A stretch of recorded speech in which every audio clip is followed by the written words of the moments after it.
just one of those things where like Chuck is usually one of the broadcasters, and just watching and listening to him talk about golf is insanely funny because he just sits at this there. point, it's just meant for the meme. Well, yeah, he just sits there and shoots the shit with the golfers. And I'm like, Chuck, do you even know what you're talking about? They should that's what the entire Inside the NBA show should just transition for, just golf commentary. Oh my God. That would be great. I don't know. That would actually be very good. Speaking of sticks and sports ball. Oh. The wagons. Yeah, Zach, The the Avalanche wagons are going bullies. downhill at a frightening speed. Or are we just going right into it? I was gonna say we're going right into it this week. There was no intro for anybody. I was told to segue. That's all I'm good for. Pulled the segue a while ago. Welcome back to the Sportsball Podcast, ladies and gentlemen, where we do it live. Now we'll talk about stick puck. Now we can start with stick puck. Stick puck. Yeah, this is correct though. The wagons are wagoning at a frightening pace.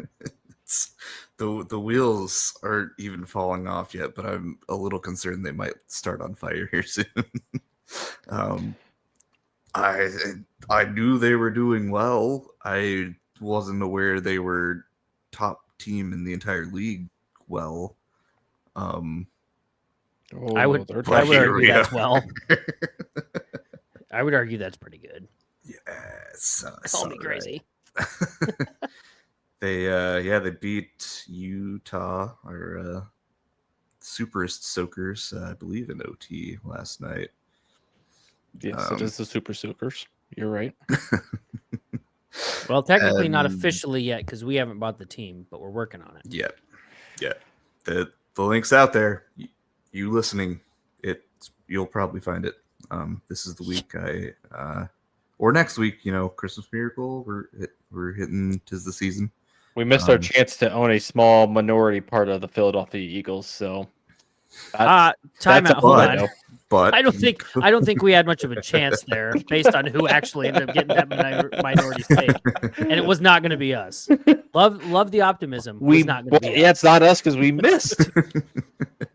But depending on how the rest of the season goes, we could be in the running for coach. So find the link if you want that. Or even if you don't, please do. Please don't will it into existence that the Eagles have a historic collapse. That would be so upsetting. The 11-2 Philadelphia Eagles lose first round game and then fire Sirianni. You don't think it could happen? No. If they lose a first round game, that's okay depending on how the game is lost. Like if it's a hard fought battle kind of thing, like it's going to be upsetting, but it's like, okay, that happens, right? Like, I don't think he's going to get fired after that. However, if we have a collapse for the rest of the season and then a first round exit, yeah. If things hold the way that they do, your first round game would be the Commies. Would be a good one. Well, yeah, but that's for a separate segment. Correct. They're coming, and they're coming for everyone right now. Did someone say coming? Did someone say Super Soakers? Boys, keep it PG. Come on. It's topical. Same words. The Wild are apparently at the top of the NHL. So that's all that I'm going to say about that because my continuing to not pay attention to them is paying dividends right now. And honestly, they should probably pay me to not watch their games more often. It's working out well for you. It is. It'd be a nice sponsor if anyone It'd be a nice sponsor. Sponsored by the Minnesota Wild. Technically, we're tied with Winnipeg at 42 points, but I think we must hold some sort of tiebreaker over them. At least ESPN says they're number one. So either way, they got 42 points. One other team has 42 points. Another team has 40, and that's it. I think you're higher because you have less games played. So you have more of a chance to score more points, even like come near the end of this. Like if the trend keeps going, I think it's like the trend is that you guys would score more points. Is how I understand it. That sounds like a lot of math, but I trust you. I did zero math to come to that. I'm just looking at the games played section on the far left. That's Yes. Because more Winnipeg has played more 30. math than I was willing to do. So, You heard it here first, folks. Nate doesn't like to look at stats. whoa. To be fair, we don't actually really do that here. We just give you the casual glimpse into the sports. No, this is hard hitting analysis, Zach. We don't look at stats because we're looking at advanced stats. They're all in our heads. Someone will believe that, I think. So. And they're all in our heads. Well, yeah, because we're the #1 sports podcast. So why would we say anything fictional? Yeah, We beats me. wouldn't do that. We never lie. What are you talking about? No. But yeah, wagons are wagoning. I will continue ignoring the wagon until it. I don't really need to flip it over or something. I don't know. It seems to be doing all right without me, so Yeah, I think let they're them do fine. their thing. I think they're fine. I tell you what, and I know I'll give Andy his due because mine's going to be short here, but it could be worse. You could be on the exact opposite side of the spectrum and decide that the team that you were going to cheer for was the worst team in the NHL so far, and that would be the Nashville Predators. Oh, they're not the worst team. They are actually. They are. They're okay. I was Technically trying to make you speaking, feel better, but no, they technically speaking, we're tied for the worst with Chicago. But even Chicago has 9 wins, and Nashville only has 7. So it's not looking good. I haven't watched every single game, but I've watched as much as I can, and it just knowing nothing really about hockey outside of just the basics. It's one of those where it seems like the team just. They have people that can score and they just don't. And so I don't know how you fix that. I mean, I don't know what to do. And I mean, obviously I'm not the coach. I'm not in charge of that. So thank God I don't have to answer that question, but it just, it's tough to watch because they have really, really good players and good playmakers. But at this point, I think I don't know if necessarily it's you burn it down, but I think they're at the point whole where they're scoring gonna, thing. yeah, it turns out that's really helpful, but also not getting scored against. But I think that's kind of the problem is they're very offensive heavy, where like their defense kind of suffers in that because they're trying to push on offense too much. Then they get caught on the defensive side, either being too far up or I don't know exactly the correct phrasing here. So any NHL freaks that might come across this, apologies for being wrong on these phrases, but yeah, it's rough. But the only thing I have hope for is that maybe, you get through this year. You hope that I'm assuming at this rate that the NHL also does the lottery, which we could get to that MLB discussion. Yes, they not do. really the discussion, but there's some points we can hit on with the MLB that happened this last week. There are. But to that point, regardless, yeah, I'm guessing if NHL does the lottery system that Nashville will not get the first pick because that's how that works. They are clearly the worst team in the NHL. And I don't think they are purposely tanking. They might be now, but I don't think they were. But yeah, no. So I love you, Nashville, but you're going to have to pick it up because this is pretty rough. That's all I got. Yeah, the only, I guess, big notable thing that happened for the Avalanche, I mean, they're still middle of the pack in the Central. They'll go on these 3-game win streaks, lose a game, kind of so on and so forth. So they're finally starting to pick up, instead of their differential being minus double digits, they're down to single digits in differential. So starting to find their groove. Biggest thing is within the past, well, this happened like a couple days ago, at least, but within the last 2 weeks, they traded both of their current goalies away for different goalies. One of them being the Preds goalie, Steve Wedgwood. They traded, I think it was like a straight goalie for goalie swap. And then I think a draft pick was included. And then 2 days ago, they traded Alexander Georgiev, their main goalie from like last year and I think the previous year, to San Jose Sharks for Mackenzie Blackwood, I think is his name, as a backup goalie, and then another forward and a draft pick to San Jose. So Colorado definitely noticing that, they need goalie help because like we had talked about before, you can have the top points leaders in the NHL with Makar, McKinnon, Miko Rantanen and all of them. But when you're giving up 6 goals a game, it doesn't really matter how many you score because give up 6 goals, you're not going to be winning many games. So they knew they needed to make a goalie change to make a push early in the season just to keep themselves alive for the playoff hopes. So so far, I mean, Steve Wedgwood's worked out for him. He pitched a shutout the other night, gave up 2 goals last night in a 6-2 win. So, yeah. What's that like? Go figure. Kind of hurts that he was a Predators goalie for you, Zach. But legitimately, though, like I've been just like I haven't followed them that closely. Just this is from the internet type of thing, but just going back and like looking at some like their previous draft picks that they've traded away and stuff. Apparently, like everybody that's left Nashville is just really freaking good now. I'm like, maybe I'll just be changing the team that I cheer for next year. I don't know. We'll see. And it's only a very small sample size so far. I mean, they've only had maybe a week or 2, so it's and even when they traded for him, they still weren't playing him right away because they still had Gorgiev until they traded him away 2 days ago. So that's really all I have for the Avalanche. They just know that they needed to make a goalie change and just to keep themselves alive in the division that's a wagon in the Central right now between Dallas, Minnesota, Winnipeg. Clearly the Central. I don't know hockey well enough to know that it's not like the NFL where one division every year is always going to be the GOAT out of any conference no matter what. So I don't know if that's like the equivalent for NHL, if they're really Minnesota's in all of them this year.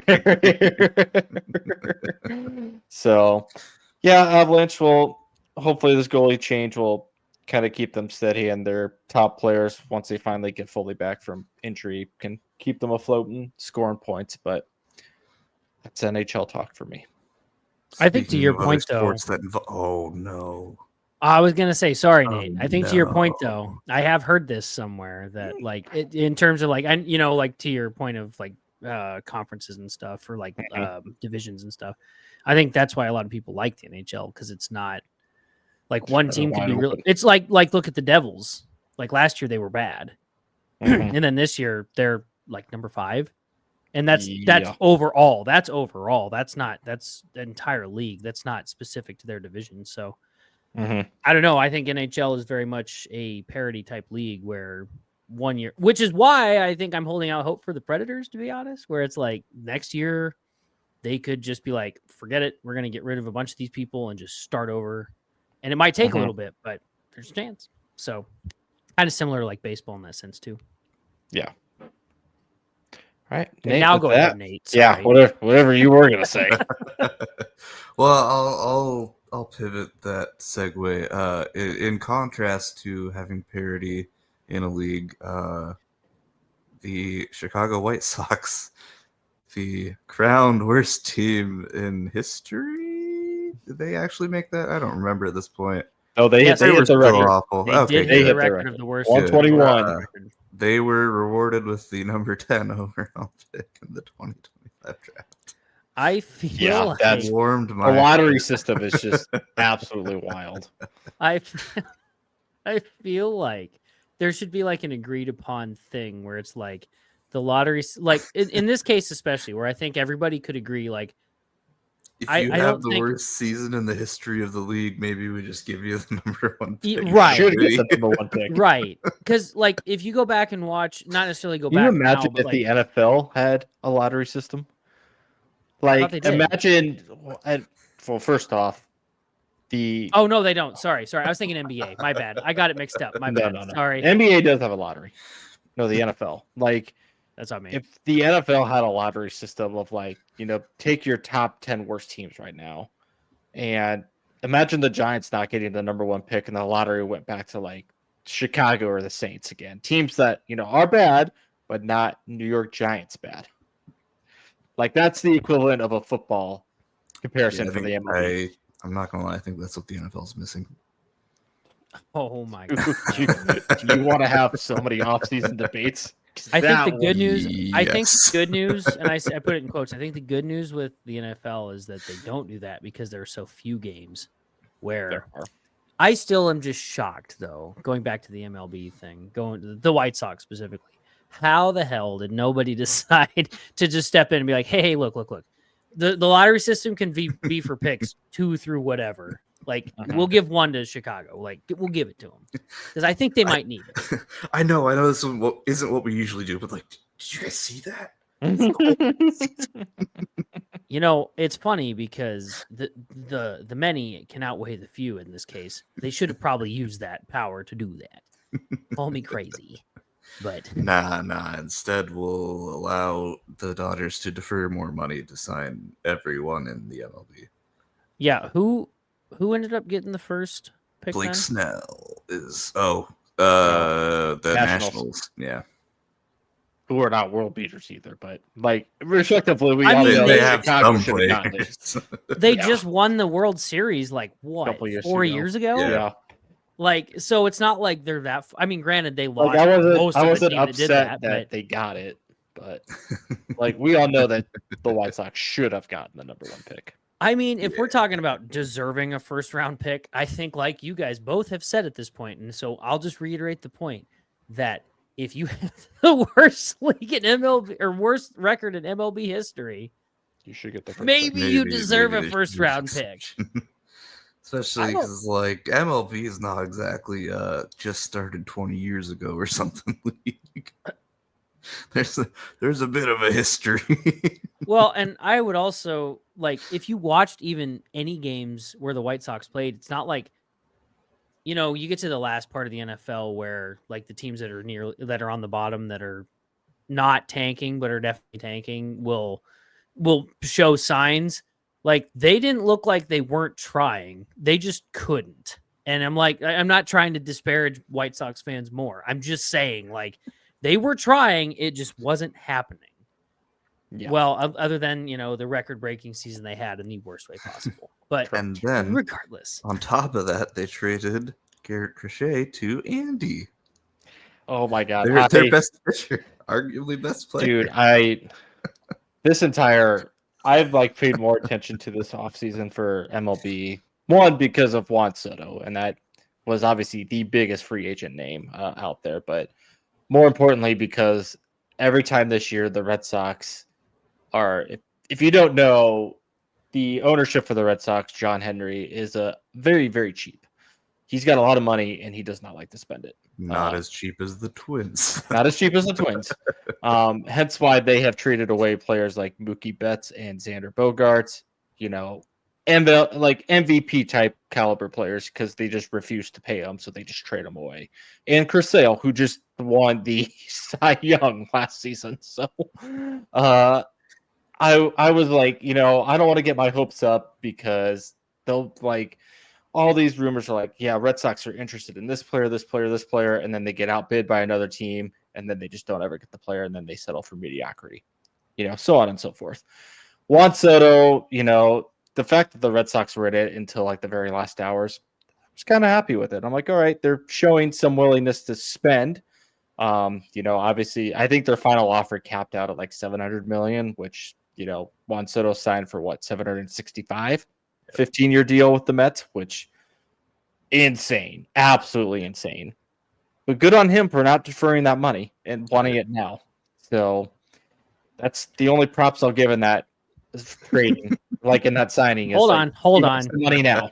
He wants that money now. Oh my gosh. Yes.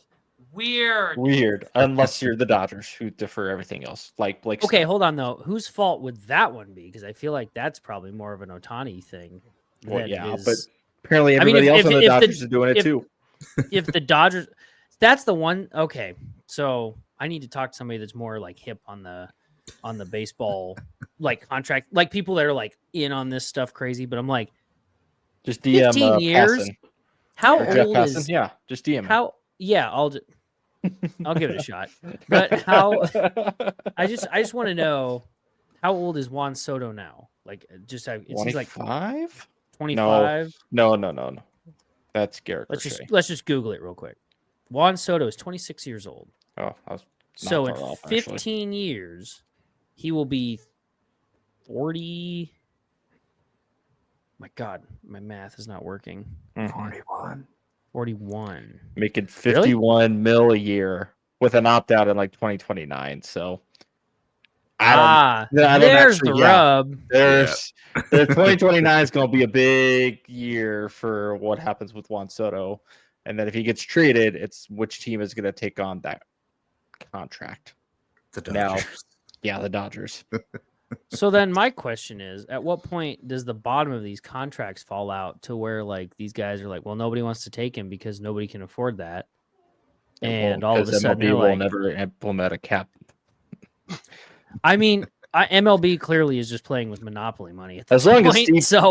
as long as Steve Conan is running the Mets, who is a very famous spender. He once spent $92 million on a bunny statue, in case you were wondering. Speaking of, didn't the Mets also sign somebody that's like an aging pitcher or something? No. Who The Red Sox did. Hey, he's 25. No, it wasn't him. Or you mean Chapman? Yeah, you signed the... no, he's an lingering remains of those Chapman's left arm. Sorry. Yes, no, I was like, no, Garrett Crochet's 25. That's what I'm thinking. No, yes. No, it wasn't Crochet. I was no, it's not him. No. Yeah, Red Sox definitely did sign him. We don't talk about that one, though. He used to throw heaters like 10 years ago. I'll always go That's back. what I mean. It was like... I'll go up. Oh, I think it's that video of him pitching. I think it was the Astros, or it might have been the Rays. Either one, where like he gave up like a walk-off home run, and they zoom into him on the mound, and he just like he has that look of like, oh god, if I send you the video, you'll know it, but it's god. Oh, I think the one I was thinking was I'm probably gonna get I don't know, Max Fried or Max. He signed with the Yankees. He was the second big pitcher name to be taken off the board. Well, I guess he went to the Yankees. So I think after the Yankees didn't get Soto, they went to him.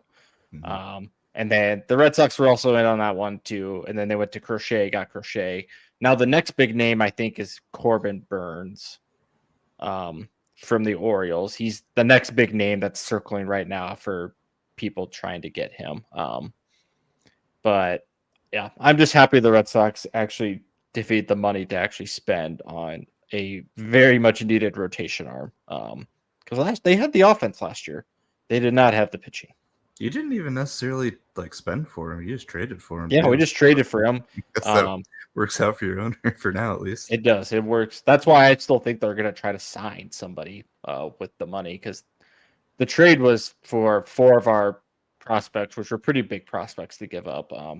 I think I passed and tweeted that like the Red Sox have one of the top 5 or top 10 farm systems in the major league right now. So they probably could give up some prospects, but again, it's, you never know what's going to happen when you give up prospects. That they could be the next big player, big pitcher, so on and so forth. But yeah, they could still spend for another big name. I know Bregman is still a big free agent that's probably going to sign somewhere else.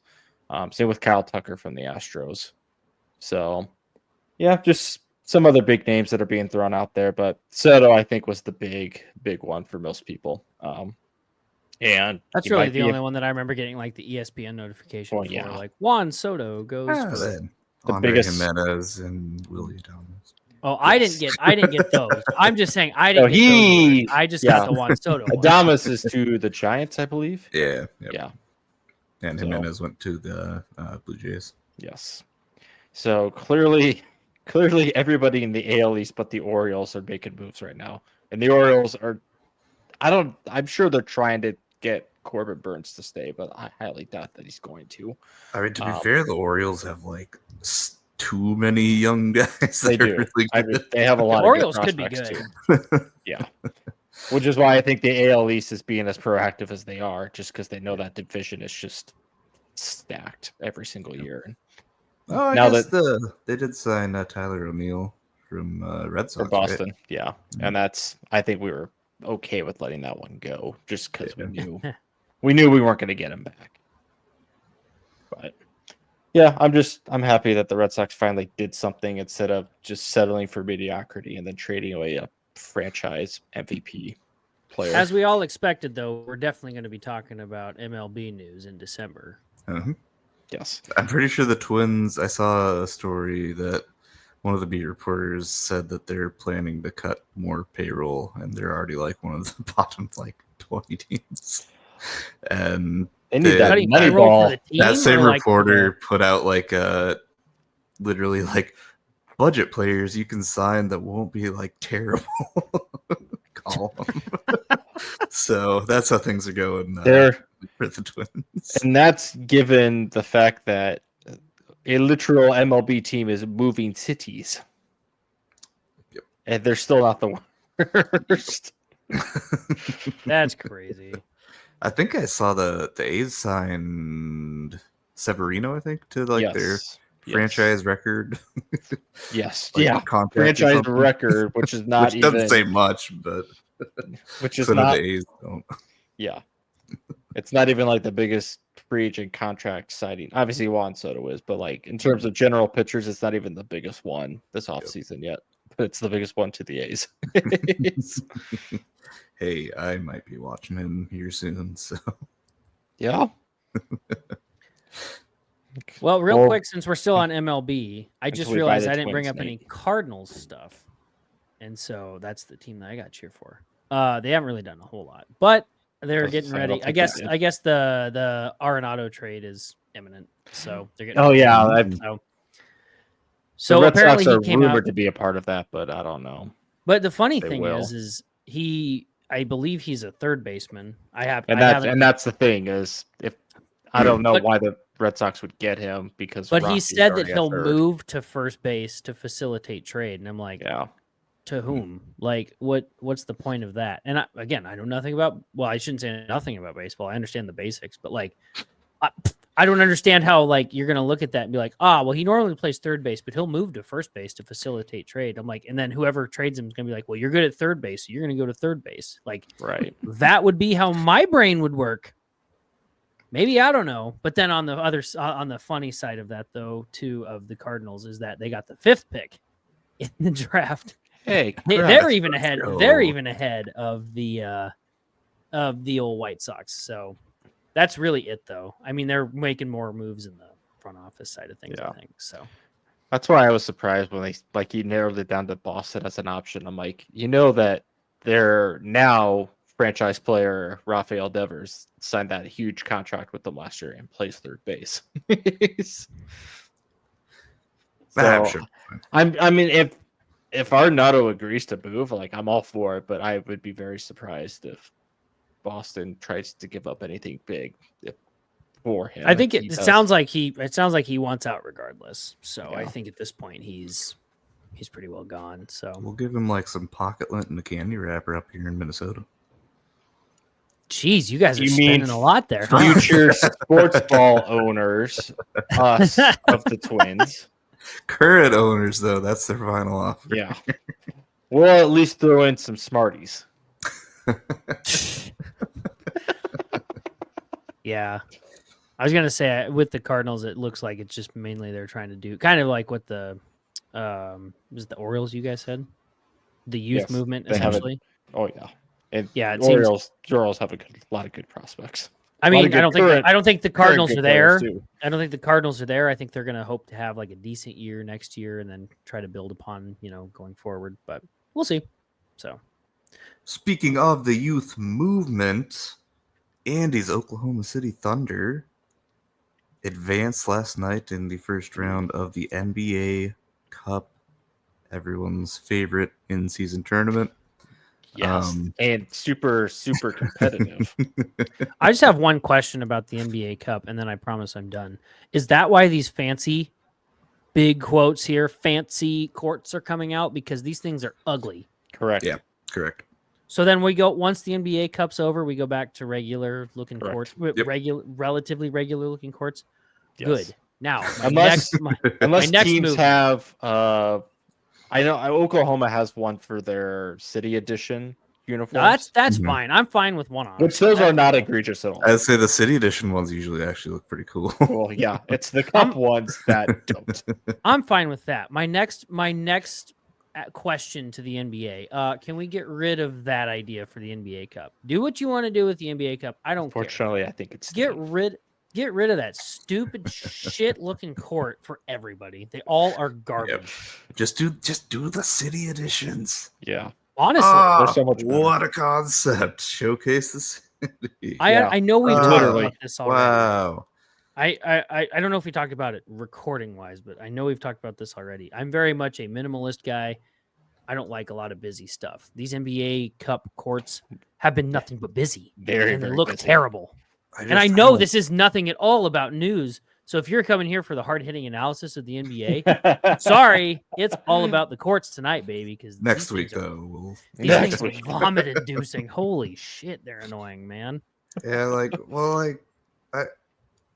do the Bucks, is blue one of their Dude, colors? it's not. Though. I'm colorblind. That's the thing. I'll own that, but It's not. what are we doing here? I know they were playing Orlando last night. In Orlando, one of their primary colors is blue, and I was like, "Oh, it's in Orlando." And then, in the middle of the court, it said Bucks. I'm like, "What are we doing here?" Is that why? Is it like a mix of even though the home team, it's like both teams are represented kind of thing? I don't think so.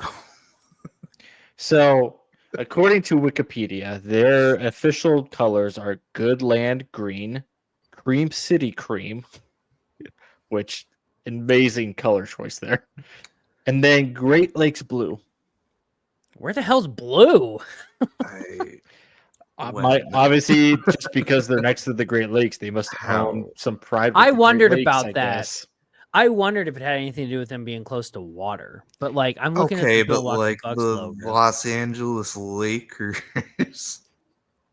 Lakers. Can we talk about that? Nothing to do with water. They're not the Oceaners. They're the Lakers. The Oceaners. They should change that though. Just like what was it in semi-pro? The Tropics? Yeah. They could hire great. Will Ferrell too. Great movie if you've never seen it. It might do a better job than JJ The Flint Redick right now. Tropics. There we go. Yeah. I legitimately have no Lakers are idea. doo-doo. I am looking at this logo so hard, and I don't know where blue is, unless it's Right? like an old throwback logo.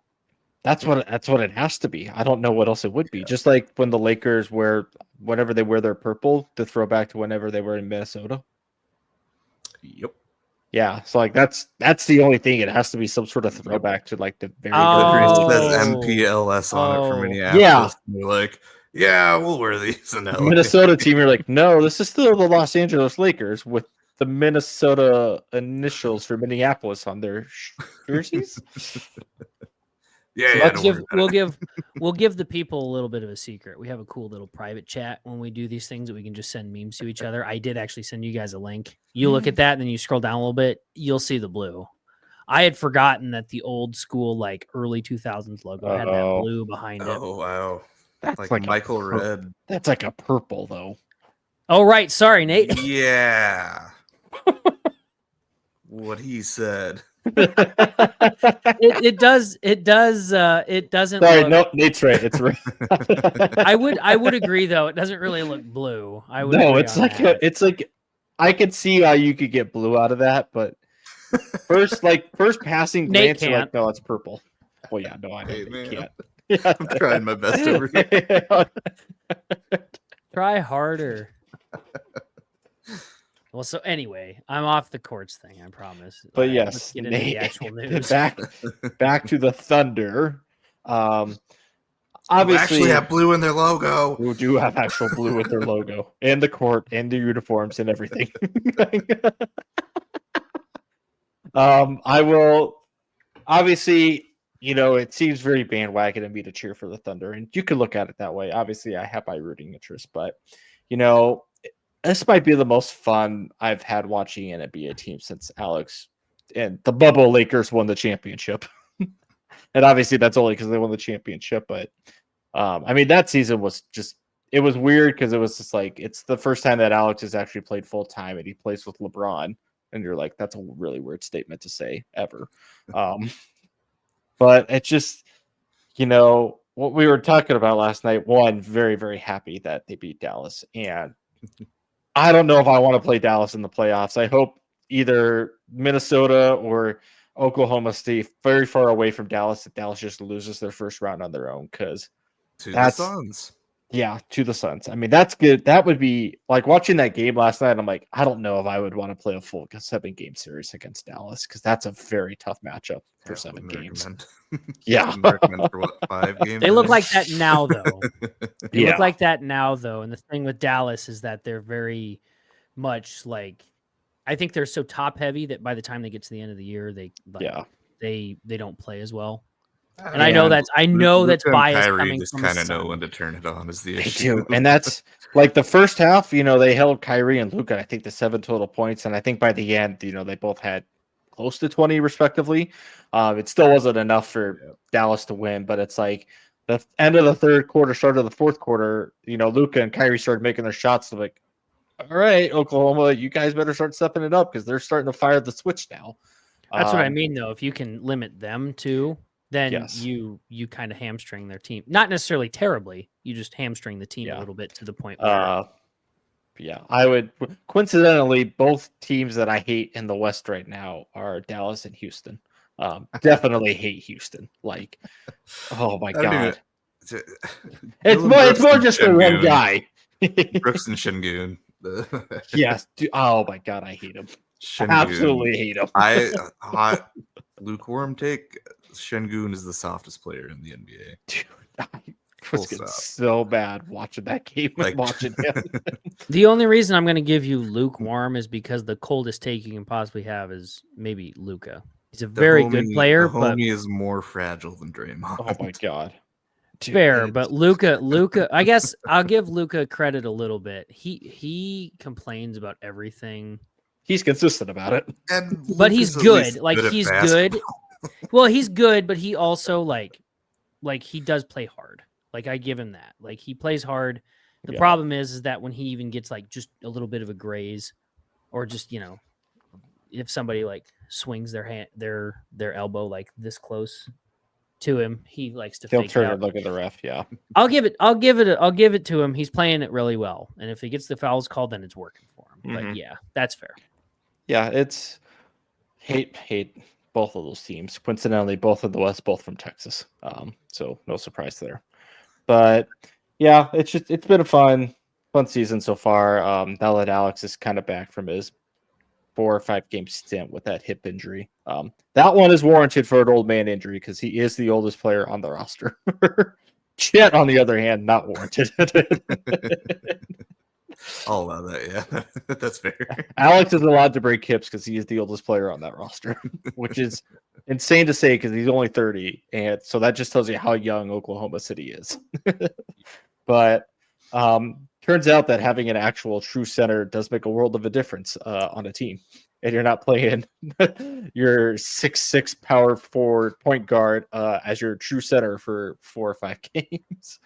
But yeah, we knew Hartenstein would be a big addition when he was able to play when they acquired him in this offseason. It has paid dividends, I think, 9 or 10 games in for OKC right now.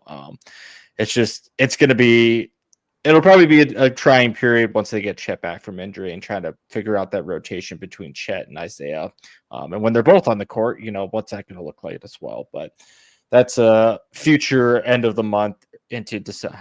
Well, it might be sometime mid-January that Chet actually comes back. It's gonna be later in January. Yeah. I read that as I was dropping him from my fantasy team 2 weeks back. But so far, as long as Isaiah stays healthy, the Thunder will be fine until they get Chet back. And even when he was out, they were still fine. It just, you could tell by the end of before Isaiah got back that the small ball rotation was really catching up to how they played and just how physical and demanding they were. But yeah, it's been fun so far, and it's no surprise that Shea is really good at basketball and easily. I think again a biased opinion, but I think he is the front runner for MVP right now. Again, it was a biased opinion. Biased. If Jokic didn't exist, I would say yes. But the Nuggets are 12-10. That does.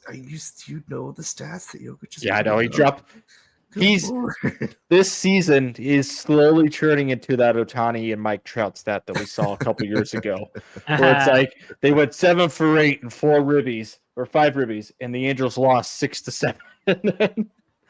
We're like Jokic dropped 56 last night, and then they lost, or the other night, and then they lost. So he's averaging a triple-double and 2 steals, and has the highest assist-to-turnover ratio on the team. I know, but the Nuggets aren't good. They're not bad, though. They're not bad, but they're not good. They're in contention for a playoff spot solely because of him. Well, okay. If he is the team. If we were going old school NBA, the Nuggets would be on the outside of the playoff contention right now. Unfortunately, now with the 4 edition wild card, everybody gets into the playoffs. NBA thing that we're doing now, everybody gets in. Hey, so that's they would actually be in the playoffs. Right they now. would be. So would your I don't Wolves, want Nate. to talk And about so with the Suns, Zach. If the playoffs started today, they would technically be in the playoffs, just in the play-in. And the Suns would definitely lose that play-in game. No, not back in the day. But yeah, I don't have too much other than it's fun to watch the Thunder. You know, they're gonna obviously keep riding it out, and yeah, they'll play the winner of Golden State and Houston on Saturday, depending on how that game goes tonight, in the semis for the NBA Cup. But every report I've seen about, like, you know, what does the NBA Cup mean to, like, when they ask the Thunder players and everything, it all Shea is like, yeah, you know, we want to go out, we want to win, we want to be competitive with the cup. And then you ask some of like Jay Will and some of the younger players, they're like, yeah, we just want the money from it. It's a good payout, man. So isn't it like 500? Yes. Yeah. They're just like, no, we just want the money. Yeah. I mean, that's fair. I take 500K. Yep. But yeah, I don't have much more to add other than I'm glad Alex is healthy and back. Not that I was watching the games when he was out, but it's more fun to watch him when he's actually in, and I have more of a vested rooting interest to cheering for him. So I'm just saying, if he wins 500K from this, we better get some nice tickets here in a couple months or so. Some club level seats in sweet Oklahoma City, the destination everybody wants to go to. I need some courtside seats so I can harass Tony Brothers. Oh, we'll pick a game to where we know that we can harass the other team. God, not the other team, just Tony. No, just Tony Brothers. I was trying to think what NBA team would we consistently have fun trash talking, and that they would do it back to us.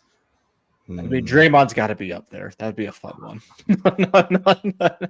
I feel like Philadelphia might be kind of fun to do that too. Ooh. The problem is they might actually like take the trash talk. Yeah, that's the stipulation that Embiid is going to play at some point. I feel like Philadelphia might take the trash talk a little too far. I mean, I would do Dallas. Just walking out of the arena. Dallas, you have multiple options between Clay and Luka and anything Kyrie Irving believes. I mean, you just throw that out there at him. Yeah. Dallas is a solid option too. Ja might shoot you. I don't want. Yeah, let's not do that one. Sorry, it's gonna happen. I don't know when it'll happen this season. It'll happen at some point because that's just what he does. But I don't know when he's gonna get suspended for doing something stupid on Instagram. But it's gonna happen. He's good. I feel like Jimmy Butler could be fun. I think he would have fun with it, actually. Jimmy would have fun trash talking back with you. As much as I don't like Jimmy Butler, I think he would. KD would be very, very fun to do because he actually does it on Twitter. Well, there for a while he did just burner accounts, and then he's just he owns it now. He just does it. Well, speaking of Kevin Durant, who's not actually playing, I noticed. My fantasy team noticed that. Zach, you got Isaiah. You got Isaiah to back it up, so you're fine. I know. The problem is that KD is still actually good at basketball. He's old for basketball terms, but he's still actually pretty good at basketball. So it turns out that the Suns' whole game plan this whole time was just let KD run the team, and it was working pretty well, and until it didn't. So having him hurt does not do wonders for the Suns. And it also doesn't help that the star player that the team is, even in my opinion, I'm like, yeah, it should revolve around him because he's still in his prime years at this point. Is Devin Booker has not been playing well. I know we were talking about it before we even started recording, is that his good games are the outliers as opposed to the bad games. So I don't know if he's just in a slump right now and just, I think they're on a bit of a 4 or 5 day break. So maybe he comes out of the break and starts playing better. I know basketball is a very much an up and down type of sport where, if something's not going great, it can just kind of lead to worse play. So hopefully the break helps him a little bit. Maybe getting out of the NBA Cup stuff helps a little bit too. I don't know. Doesn't seem like it's really any different. That doesn't blind you. Yeah, I don't know. It doesn't seem like it's any. If you think about it, outside of just the tournament structure that's built into the regular season, it doesn't seem like it's really much different than a regular season, NBA season at this point. But I don't know. I really haven't looked into it that much, and I don't truthfully care about the NBA Cup. Obviously, I don't really want to watch the games if they're on ugly ass courts, but whatever. I'm over that. But yeah, the Suns are not great. They're not great right now, but they have the pieces to be really good. Sounds like KD might be back soon, and I think who's the other one? Ryan Dunn, I think, who is the big rookie that the Suns have been really putting a lot of work in with. So I don't know. Season's still kind of young. Could be. I think they could make. I still think the Suns can make a deep playoff run. Maybe a hot take. I don't know, but I don't necessarily see this being the year where they go back to the finals, but anything can happen. Still early enough in the season, anything could happen. But I will say the Oklahoma City Thunder certainly look like they're going to put a big run for that to make that really, really hard. So, and also Houston, just I didn't even realize they came out of nowhere. Yeah, I was going to say I didn't realize out of the blue, Houston just decided, hey, we're good again. Like the last time I remember them being good, and this is a real throwback, is Tracy McGrady. Oh, what a name. And that's years ago at this point. Yeah. I guess technically they weren't bad with Harden. So technically. I mean, if you're looking at the odds right now for finals, obviously Boston is still one at plus 225. Oklahoma behind there at plus 450. So an Oklahoma City Boston finals would actually be a really fun matchup. Honestly, it'd be a really good. I think that would be one of those that probably goes to like 7 games. Because it'd be more of a, Boston's a very high powered offense with whoever they have, and Oklahoma City is very much is a defensive minded team first. So it's which one's going to give in first? Is it going to be the more physical defensive play, or is it going to be the high powered offense? I would counter and say that I think that the Knicks Thunder would be that would be a very Tibbs playing like Cat and Josh Hart 75 minutes a game, which he would do exactly. I mean, any one of those matchups would be super fun too. But yeah, Nate, you want to talk about your team at all? Not really. Yeah, I figured that. They're trying their best. They were on a 4-game win streak, and then they decided to not beat Golden State at the end of the game on Sunday. So I don't know, man. I know what they're trying to do, and it's just not working because they're giving Julius Randle a long leash to try and make something out of it. Because, I mean, talent-wise, the Wolves are as talented as like any top team. It just doesn't look good. And Julius Randle just plays a very contrasting game to Anthony Edwards. And it's tough to have them on the court at the same time and have them both be productive. So I would imagine at some point they're going to have to make a change. I don't know if they will, but like I know part of it's like diplomatic too, because like he technically is like an NBA starting caliber guy. He just doesn't fit within the system. So it's like you don't want to sit him because then he's gonna probably not take that well. yeah, it's a whole other can of worms. But like, if it's not working, it's not working. And yeah, and it has only been like 20 games, but some growth would be nice. So I think that's the kicker here, is that there are still 60 games. I think this is for you and I, Nate. Andy's at this point, granted, this could go reverse for Andy, for his team, but like there are still 60 games plus that All-Star break and everything. So, I mean, it's like there's a lot of season left. It doesn't seem like it. We're only a quarter in. And so I think, I guess you tell me if I'm wrong, but it sounds like the Suns and the Wolves are kind of fighting the same battle, where it's like they have either a new offensive scheme, or like in the Suns case, they have the new head coach and Mike, which are great things on paper, but it's either not meshing or something.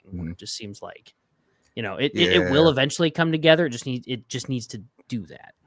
Yeah. And Julius Randle just plays very heliocentric offense. And so he gets a lot of gravity towards him, and he's usually pretty good at like kicking out after that. But since all the attention is on him, it doesn't really give Anthony Edwards the room to do his thing too. And then you have Rudy Gobert, who is a pretty like under the rim type center, doesn't really have a good like jump shot or push shot or anything. And so that's pretty limiting already on the offensive side. And then to have this other person just kind of absorb a massive amount, because he's a very different player to Cat, where Cat could be like, the spot up shooter that drives sometimes. Randall is very much get in the paint, bully ball someone for about 15 seconds and then rip off a shot. And it usually works out for him. Like he's good at it, but it's just very different type of spacing comparatively. And well, that's a whole different style of ball though, too, that at least in terms of like Anthony Edwards, I'm guessing he's having to play almost a completely different game at that point. Yep. And then not completely different, but you know what I mean? Like he's used to, he's not playing that game anymore. Yep. And he's wanted to transition into like being more of a 3-point shooter, perimeter shooter type player. But like his best stuff is getting to the rim. And if the paint's already clogged by Rudy and Julius Randle doing his thing, it doesn't really give Anthony Edwards that opportunity to do the thing that he's best at. Julius Randle doing his Julius handles. Oh. Come on, it was right there. Wait, Julius Randle basketball, is that an orange Julius? Yes. Orange Julius handles. But yeah, they're trying their best. I get what they're doing. You traded for a big player. You want to see if you can work it out. 20 games is kind of your first, I don't know, not threshold, but like your kind of first point where you're like, is this kind of working out? And then another 20 games, that's usually how you kind of typically define the season in chunks, is like those 20 game chunks of like, okay, there's this improvement or this isn't working. Where can we make the adjustment? We'll see where we're at in 20 more games. And first 20 games were not great for the Wolves. So I will say, just looking at like just between the Suns and the Wolves, they are like point blank the same team. And what's even crazy is like the top 10 teams in the West are, so the Suns and the Wolves are only 6.5 games behind the top. And in the NBA, especially in the quarter end of the season, that could easily, that lead could drop dramatically. So, I mean, if these teams figure it out, and if all of a sudden, like the Thunder have something that happened that, they're, God forbid, I'm not trying to say that, but like, God forbid. But if something does happen where all of a sudden, like teams figure them out and they have to kind of switch up what they're doing, like this could swap tremendously. So the NBA is very interesting and very much a quick moving league up until about what would you say, March? You don't really know who's who. I mean, I would say you know who's who probably about now, but you don't necessarily know that until you're really getting close to the playoffs. So, yeah, the scariest thing is just the West is deep, stacked. So there's like if you go 500, you're like maybe borderline playing, maybe out. I mean, your case in point for that is if you look at the East, the Miami Heat are in 5th place in the East, and they're 7.5 points behind. Mhm. So yeah, I mean, the Suns dropped dramatically from a month ago when we talked about them. As I'm guessing, the Wolves probably. Well, the Wolves kind of Yeah, have had Wolves a are just slow kind of in start. mid all season. Okay, but like the Suns had a hot start, no pun intended, but it was there. But and then they just dropped. But they're still only 6.5 games behind. But they're the 10th seed. Mhm. It's ridiculous. Well, Yeah. it's not seed, but they're the 10th place. But Mhm. anyway, Yeah, it'll be interesting, and I don't know. I'll still keep saying that I think the Wolves are just kind of playing unserious ball right now because it's like I said, they have the players, the talents there. It's like part of it is like fit, whatever, but part of it is just there's a genuine like lack of effort and attention to detail at times. And you know what's it's crazy? just like because I think against Golden State on Sunday in the third quarter, started the third quarter, they like made 5 straight buckets, but then Golden State just had 5 transition buckets right after. That's It was fun. like, what are we doing? Playing some basketball. I will say that's just a basketball thing, though. Like sometimes that just, and I know that's an excuse that I say all the time, but like sometimes basketball stuff like that just happens. It And like, has, yeah, but, you like, got to try to minimize it, but it's like, damn. it You happens know what I mean? a lot of games is the issue. It's not like that's that's what I mean. we made a bucket, we're celebrating, whatever. It's like, oh, they're doing the same thing again. Yeah, that Especially makes after sense. a make too. Like, I get you want to celebrate, but like, get back, man. Like, Yeah, that makes sense. but I digress. Yeah, a lot of season left. Little nervy. The Wolves talk to me in like February. Yes. Keep it here for your hot NBA news. See if I'm hitting the help Exactly. button by then. But in somewhat better orange ball news, Nebraska ball We didn't play last Saturday. didn't play last Saturday, Thank you. but they But- do play this Friday against Indiana, and they have a chance to win that game. Yeah, we don't need to talk about the game. That I know I said it in our conversation. That's a game where Fred yells at him. You maybe learned something, but then you flush that entire tape because nothing good about what happened you can learn from that other than you got your butts kicked and outplayed and you move on. I had to work that day, so I was just kind Oh, of you keeping didn't up miss with you much. guys. Well, so I was keeping up with your guys' texts. And then I was like, oh, I should check the score of the game. And when I checked it, it was 41-81. And there was still like 5 minutes left. And I was like, Yeah, I What was getting off happened? of overnights, and I watched like the first 5 minutes. I was like, nah, this ain't it. this ain't it. They got the biggest thing was like the board disadvantage was like 40-19 or something like that. I mean, they just got out rebounded hard, which is really weird because you have 3 technically centers on your roster compared to just Josiah Alec and Brank Mass last year. And Perhaps Josiah's not Indiana even a just gets center. people.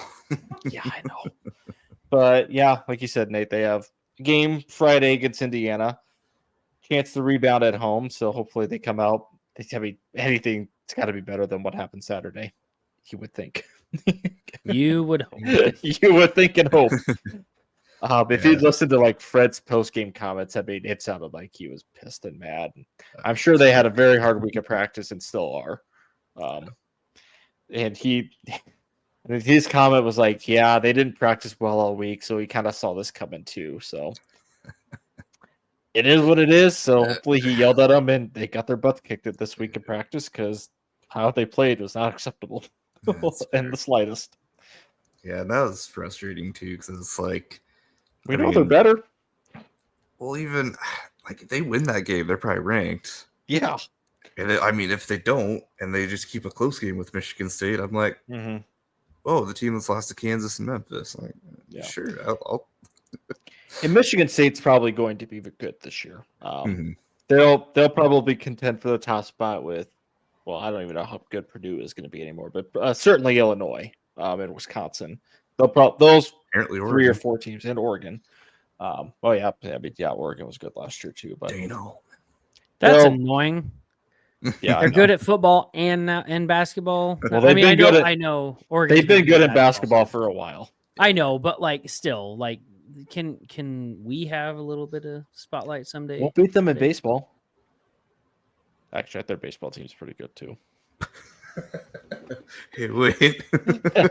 Well then, they made it to the Doesn't Super seem fair at Regionals all. last year, so maybe Oregon's just got this whole sports thing figured out. Helps have Nike money. he does. That's a good point. Literal.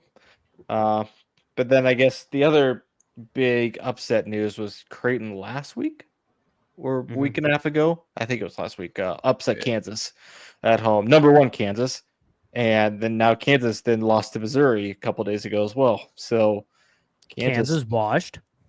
Well, Hunter Dickinson might be washed. Nebraska better than Kansas.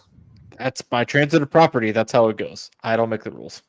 I mean, No, that's math. So my biggest takeaway, I think I texted you guys on the broadcast. I showed that Hunter Dickinson was supposedly taller than Ryan Kalkbrenner. Like he's listed as 7'2" and Kalkbrenner's like 7'1". Yeah. And I was like, you look at them standing next to each other on the court. Kalkbrenner has at least 2 or 3 inches. Yeah. On him, and I was I like, was Wait a minute. tall guy. I saw that too, and I go, there's no way. what are we doing here? But I mean, I haven't kept up with college basketball outside of just the local teams. I know that Duke upset Auburn because I did watch that game. Yeah. what? Ron Calipari is apparently good again at Arkansas, and Mark Pope is good at Kentucky. So Wait. both coaches needed a change of scenery. What's Duke ranked this year? Well, I As mean, of they right were now? it was 5 or technically an something. upset because it was a 5 versus 2 matchup. So it's technically an upset, Zach, but Tennessee's Okay, undefeated okay. and number 1. yeah. I was just That's I was just huge, shocked you know. to hear that Duke. Well, because was Auburn not, was like- 2. Understood. I get Yeah. it now. I'm just saying. I was like, hold on, By- timeout. By We gotta definition we gotta of rewind to that. rankings, it is technically an upset, but it's not. I was gonna really say, an what- upset. I was curious about that, just because I know like Kansas and Creighton. Well, that was 100%. That was 100% an Mhm. upset. But like, what's like your cutoff, personally? Like where you say, oh, like, how many rankings? So like 2 to 5, yeah, technically. But I like, think that seems close enough where it's like, you could make the. I think argument. 20 or below against the top 10. Well, So you got to at Gotcha. least be double digits if you're 20 or Pulling below up, versus a then. top 5, I would say. Yeah. Maybe okay. some leeway on the top 10 depending on the team. Yeah, it's fair. Because like a 20 versus 10, like that's an upset, but it's it might be more evenly matched than possible. But I think I don't like know. a I 20 think or I below think 20 against to a 5. 10. I think 20 to 10. I'd give an upset, but it'd be a lower type upset. But Yeah. like 20 to 5, absolutely. Yeah. Or definitely then obviously unranked versus ranked would be an upset. Well, yeah. I don't know. Unless it's the 26th best team beating the 25th best team. That on paper is an upset, but it's not really an upset. Now we're just splitting hairs. No, here. This math Yeah. is getting suspicious. Yeah, now this is semantic talking. But if we're talking about the real rankings, I mean, we obviously got to mention the Sickos Committee rankings, right? I mean, This is true. Florida State took home the national championship as they should, and it's to no surprise at all. They are de facto number 1 national championships, big asterisk Sicko Committee national championships, national champions. So they can hang that banner. The only national championship that matters. Yes. I mean, we could just transition to NCAA football too. Well, actually, we'll do NFL because there's a lot more to talk about with NCAA football because that'll lead to Nebraska. It's been a busy. Well, yeah, I was gonna say it's been a busy week in NCAA. That's why I don't want to start with it. So- Yeah, I'll start with the NFL first because that's going to be it's going to be not as long as the NCAA and Nebraska talk. NFL's still like happening, but like now we're getting closer to like playoffs and stuff. It's gonna be, good Lord, Thea. Yeah, down over Thea, come on. It's dinner time. I can confirm that it was not my dogs because they are on the first Oh, it's floor his and I dog. am not. Hi, Thea. She's very hungry. If you're not watching the video, there's doggo on cam. There's a dog on A the dog. screen.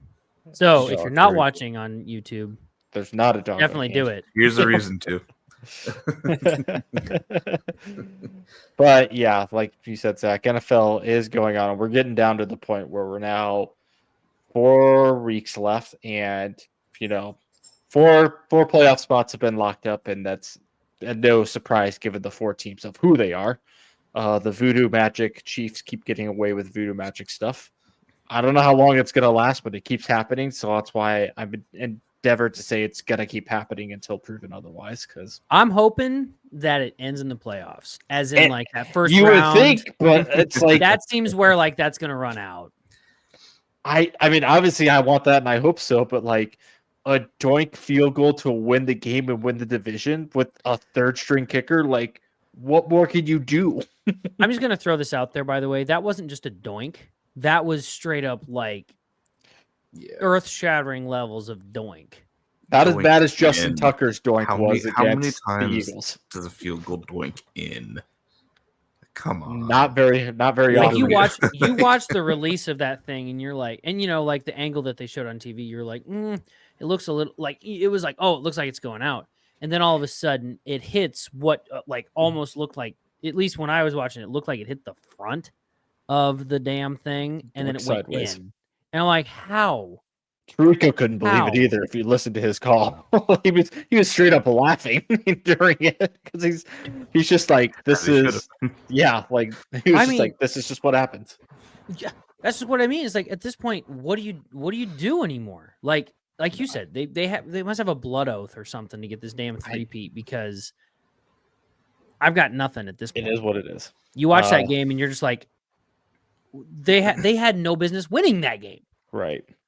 Despite the Rams also winning the shootout against the Bills did lock up their position this week. And then you go to the NFC side, the Lions locked up their chance last week against the Packers, and the Eagles did lock up their chance begrudgingly against the Panthers. Oh my God. And if you want to talk about some diva talk going on in Philadelphia. Before we get into that, the Panthers, I'm just looking, are technically not eliminated from the playoffs. They are not eliminated. So there's a lot of NFCs that are not technically eliminated, even though they should be.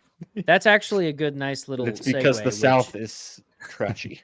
Nate is getting really good at these, by the way. I appreciate that. These segues are a lot better. So if you look at the AFC teams that are eliminated, there's what, 1, 2, 3, 4, 5, 6, and then you look at the NFC side, there's only 1. And that's because the NFC South and the NFC West are trash divisions that are not yet settled because all those teams are within a game of each other. I mean, technically the North isn't either, but for better reasons. Yeah. Yeah, I was going to say. Yeah, you want to be within a game of each other for that reason, not the other reason where you're barely 500. Yeah, it's so like I said, great little transition there. Coming off this, one-on-one diva talk time with Zach.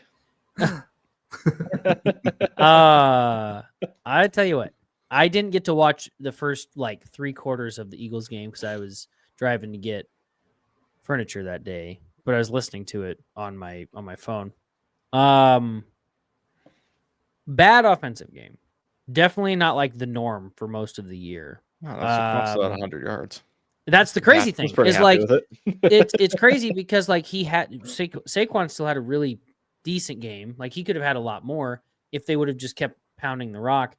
Jalen just couldn't pass the ball. And what's weird is like you look at his stats, and his stats weren't like, they weren't good, but they weren't like the worst. Like he was still making short passes and stuff that was like padding the stats at that point. Essentially, they ended up winning the game on I won't call it a Hail Mary attempt. Darius Slay made a really, really good last effort to get the ball out of the hands of, I think it was Adam Thielen. Yeah. Hey, but the one thing, good since he's been back from injury. That, and then to that same point, a lot of people are freaking out because, well, one, a lot of people in the Eagles fandom are freaking out because both Devontae Smith and AJ Brown were like, "Oh, what went wrong with the game today? Passing." Yeah. Like, I don't understand how this became such a big thing. Like, I feel like they were saying, like, oh, the passing was really bad, and they were mad about it because they're receivers. Weird how that works out. And they were just making the note, like, hey, that was really bad. And then, of course, Philly media ran with it and made it a bigger deal. And now, like, Nick had to come out. Brandon Graham didn't help that either. But, like, all of this crap happened. And then it's just like, guys, it's probably not that big of a deal. Do you want to know? Do you want to know who made a bigger deal out of it? That I missed? Yeah. Well, I don't know if you missed. I saw this, but I didn't send it to you because I didn't know how you were going to feel about it. I might have missed it then. Who was it? T.O. talking about Donovan McNabb. Oh my God. That was over 2 decades ago. Yes, Donovan McNabb. He heard those comments and then he said, like, it's 2 grown men. If you got an issue, you come to me, yada, yada, yada. You talk to me about it. And then T.O. quote tweeted that and said, now this is interesting coming from you. Not how I interrupted it, but it's funny is I agree with you on the idea if you have the same issue. But here's the thing that I never had an issue with you. It's because you've had a known issue with me. So maybe you should have taken your advice here. See, that's what I mean is crap like that has... It's like when I saw that happen, this is my honest take on it. And this is getting to the point where, like, yeah, the game against the Panthers was terrible. They won. They're in the playoffs. Great. Awesome. I'm happy with that. Go on about living my life because I got way more other stuff to do than worry about the off-field drama right now. But when I heard them say that, I'm like, yeah, these guys are like professional competitors that make millions of dollars. Of course they're going to be upset when the game doesn't go that well. I'd be willing to bet if we have a really good passing game from the Eagles this next time against the Steelers, then no one's going to care because it's going to be like, oh, yep, there we go. Because when you watch the game, if you go back and watch the Panthers-Eagles game, what was really bad about it on the offense? Oh, the passing. Like, I don't know. I feel like a lot of people read way too far into it. But, of course, the Eagles could win the Super Bowl this year. And still, at some point, fans of the team that I've noticed, and this not me, I'd be really happy, but like fans of the team would be like, but we still had a bunch of drama. It's like, who gives a damn? You won the Super Bowl. Let them figure that out. I look at it as like, it's obviously, very good to have a lot of like offensive weapons and choices to go to. And then, not that Nate wants to hear this, but like you look at the Lions, they obviously have a lot of offensive pieces and a lot of mouths to feed, and they do it pretty consistently well. And there's, you don't hear things coming out about the Lions camp. Well, Nate should. Again, that's why I'm not asking. That's why I'm not asking you your opinion because you're very biased about it. Well, while we're on this topic, I just went and I was just I browse like for all my news on Reddit just because it's all like consolidated there. It's actually really nice. If you guys don't use Reddit, you should. Maybe don't use it too much. That'd be fine. Don't use it too much. Don't use it too much. It's pretty negative there. But there's certain parts of Reddit. Don't go into the deep. Yeah. I mean, well, depending on what you like, do what you want to do. I don't care. You do you. I don't give a damn. You do what you want to do. But they basically, like AJ Brown talked to the media. There was a picture of them. I'll see if I can. Maybe I'll share it on like. Talking a lot about Reddit for not getting sponsored by them. Oh well, I think we need to stop talking about Reddit. Bro, I work in IT. What do you think I do during the day?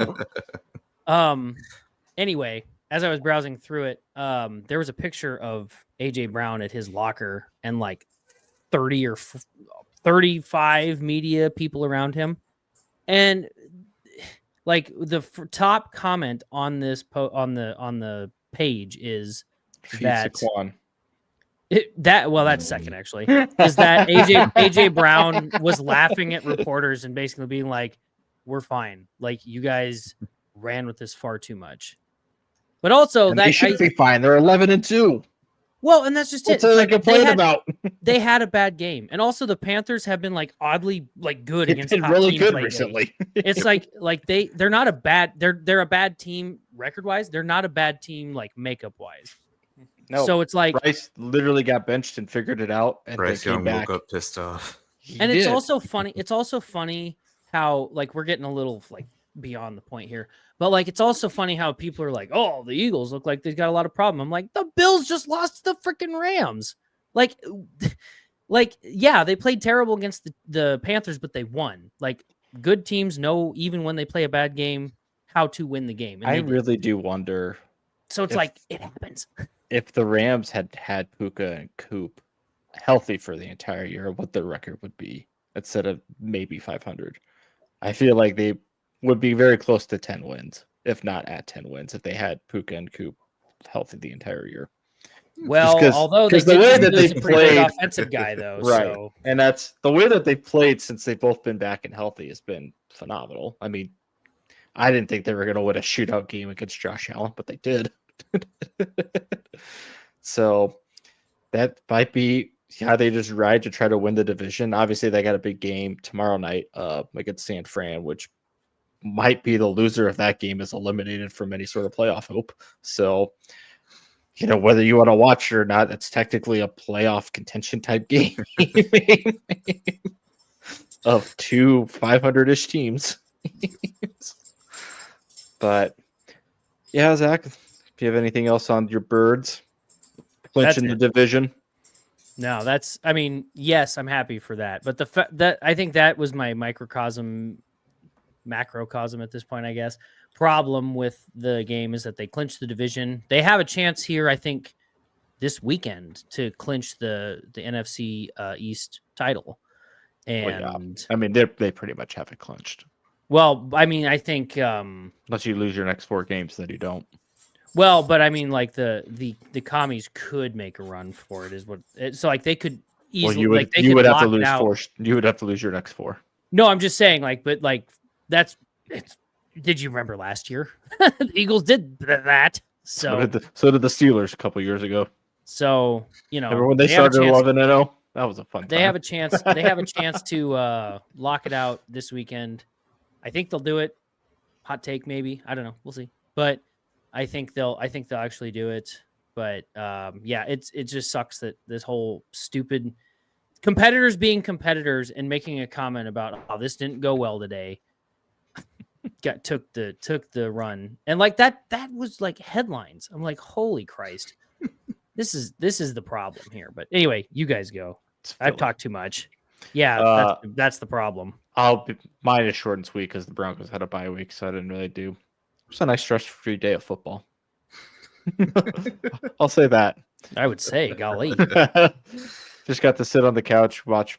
For a bye week, the slate was pretty crappy this weekend. I'm not gonna lie. But we didn't talk about the Monday night game between Jameis and Bo Nix having a shootout for what I did not actually foresee happening in the slightest, but that was quite a fun Monday night game to watch. But outside of that, the Broncos, again, I just got done fun of making San Francisco and LA tomorrow night. They play the Colts on Sunday, which is technically a playoff type contention game as well, because Broncos are sitting at the 7th seed. The Colts are technically the next closest team to them in terms of trying to get that last wild card spot. Denver does have a 2-game leg up right now. But if you win this head to head, I think Denver's chances go from like 70 to almost 90% with the win in the playoffs. And if they lose, it drops down, I think, to like 51%. So quite a big swing in terms of winning and losing against the Colts this Sunday. So they have it at home. Hopefully, that home crowd treats it like a playoff type atmosphere. Hi, Thea. She wants to give talks about the NFL too. She has opinions. Oh no, like usual. But yeah, that's really all I have for the Broncos talk. Again, nothing really happened this past bye week, which uneventful bye weeks are pretty nice. You usually don't want things happening or drama, injuries, signings, bad signings, I should say. But yeah. This Sunday is going to be a big game for them just in terms of increasing just their playoff chances to, margin of error. Because after this, they get the Chargers, Bengals, and then the Chiefs to end the season. So That's What a stretch. Yeah, that's a stretch. Now, obviously, I'm hoping by week 18, Kansas City sits most of their people, and that'll be an easier game for them. Just depends on how the Bills do in terms of Kansas City maybe needing more wins to get that 1 seed. But as much as I want to beat the Chiefs with like Patrick Mahomes and everything, I'd also just take another win against the Chiefs regardless, no matter who they played against. So big game for Denver on Sunday. But yeah, Nate, with you the past couple of weeks, Sam Darnold looking more and more like Minnesota has a big decision to make near the offseason. I mean, not particularly, but it's good to see him playing well. I mean, I think he had a rougher game against the Cardinals, and that one went down to the wire. Had me a little nervy. I didn't tune in until like probably midway through the fourth quarter, and I was like, oh, we might not pull this off. And then he pulled a reverse Kirk Cousins and actually won the game at the end. So that was a pleasant surprise. Yeah. That they followed it up by playing Kirk Cousins the next week. that went really well. Very validating to see that we were justified in not paying him all of our money for even longer. Yes. So big preach on that. Sorry about the Achilles, but big preach on that. I don't know. It's weird to say the sentence that the Vikings are 11-2, but they're 11-2. They are. like I said at the beginning of the season, I did not, or I've said since the beginning of the season, I did not expect any of this really. So I was gonna say, I remember us having the discussion. Buddy. I was like, I remember having the Giants, discussion, and then I don't know about the next 5 after that. Once McCarthy went down for you guys, it was like, damn. Yep. I was like, well, and I remember us even having the comment or the discussion at that one point, because like he went down and then like 2 other players went down. It might not have been for the season at that point, but I remember us being like, hey, like we were just kidding when we were like, we want to watch Vikings fans suffer. Not this much. Like that was too much. Like, let's rein it in. Well, I guess this was the penance for that. So there you go. I'll take it, I guess. I don't know. Like, yeah, I did see that there's a very real chance where we, I think, finish 15-2 and still get a wild card spot, which is just I was gonna say the freaking NFC North is so loaded outside of Chicago, and it's crazy because like at the beginning of the year, if you would have asked me, I was like, well, Detroit will probably win the North just because I probably would have went, and it was solely on the fact that you guys at the time had Sam Darnold replacing JJ. I was like, it's going to go, my ranking probably would have been Detroit, Green Bay, Chicago, and then Minnesota. And I could have at that point swapped Chicago with Green Bay, just being like, Chicago might have like one of those weird, like really good years with a rookie quarterback. We saw how that went, obviously, at this point. But I kind of expected Jordan Love to have a low year. Clearly, none of that's happening. It's been so wild in the NFL for that division specifically. It's actually fun to watch, but it's also like, damn. Yeah, I will surprisingly stand up for the Bears and say that I think I said last time, like they're not bad. They've just been playing the rest of the NFC North. Yeah, and now that Eberflus is their coach. Well, yeah, that was a whole weird thing. He was. It was not anymore. Yep, but the Vikings have a game against the Bears, Packers, Lions, 3 out of their last 4. So we'll see what happens with that. But I think they're like 99% chance of making the playoffs. Yeah. If they win or tie next week, I know they're in, and then there are a few different. If some NFC West teams lost, they currently have a greater chance of 99% to make the playoffs, whether they win or lose. Yeah. Yep. It's pretty That well pretty locked good. in for him. So just that seems pretty good. Yeah. Yeah, but that's just still wild that they could they could finish as a 2-loss team and not even crack the top 4. Nope. But yeah, good problem to have, I guess. And like I said, we'll see what they do. I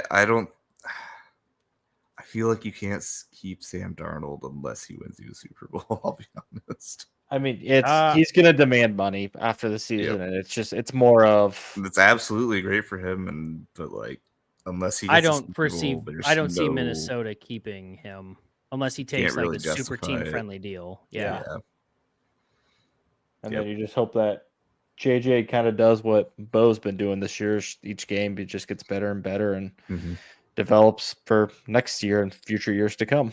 Yeah, and assuming that's the route that Minnesota's going to take. I mean, if we're being honest, like what a great kind of QB room to like be a part of with Kevin O'Connell. Like I don't know, being able to transform Sam Darnold of all people's careers.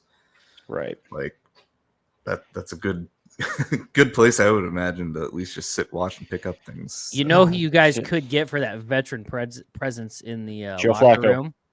That's not who I was going to say. But there is somebody that might be leaving the New York Jets after this year that could go to the Vikings. No. Take the Brett Favre. No, we already tried that one. That exact same story too. We got him from the Jets. Not again. Right. Just saying, it could happen.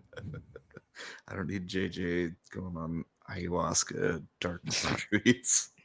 If that's the worst that would happen, though, I feel like maybe, who knows? Right. But yeah. Last NFL note here. Slate this weekend looks a lot better compared to this last weekend. Now, granted, it doesn't help with like 6 teams are on a bye last week. So it is what it is. That's why we got the crappy games that we got. But the noon slate is kind of, for the most part. The Chiefs-Browns might actually be a very fun game. How do you really feel about it?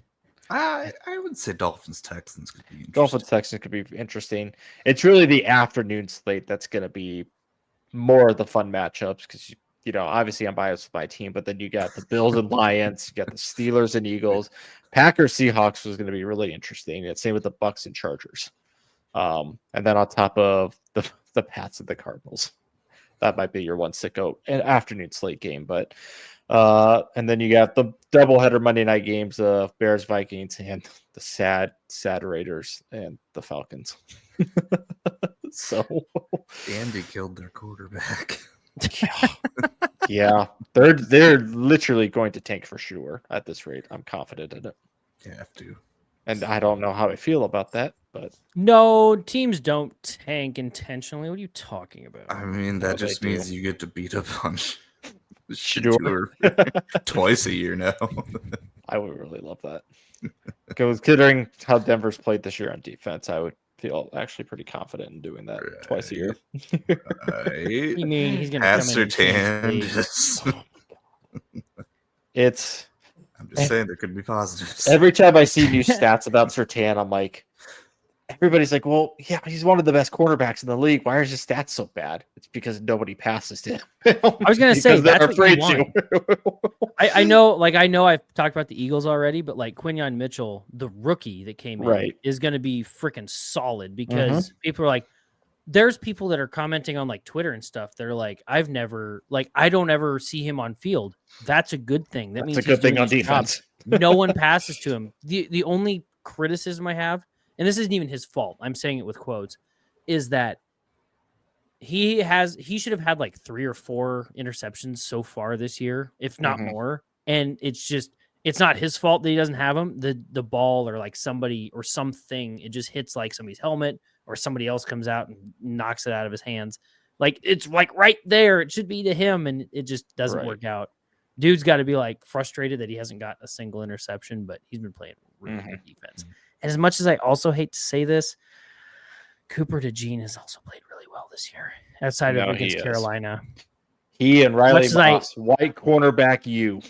As much as I hate saying that because he came from Iowa, Cooper DeJean and Quinyon Mitchell have been huge pickups for the Eagles defense. Yes. So it also helps having. I will add to the list Andrew Van Ginkel and Blake Cashman for the Vikings are also on the list. Van Ginkel's been having a hell of a year. Yeah. turns out Brian Flores might be good at coaching.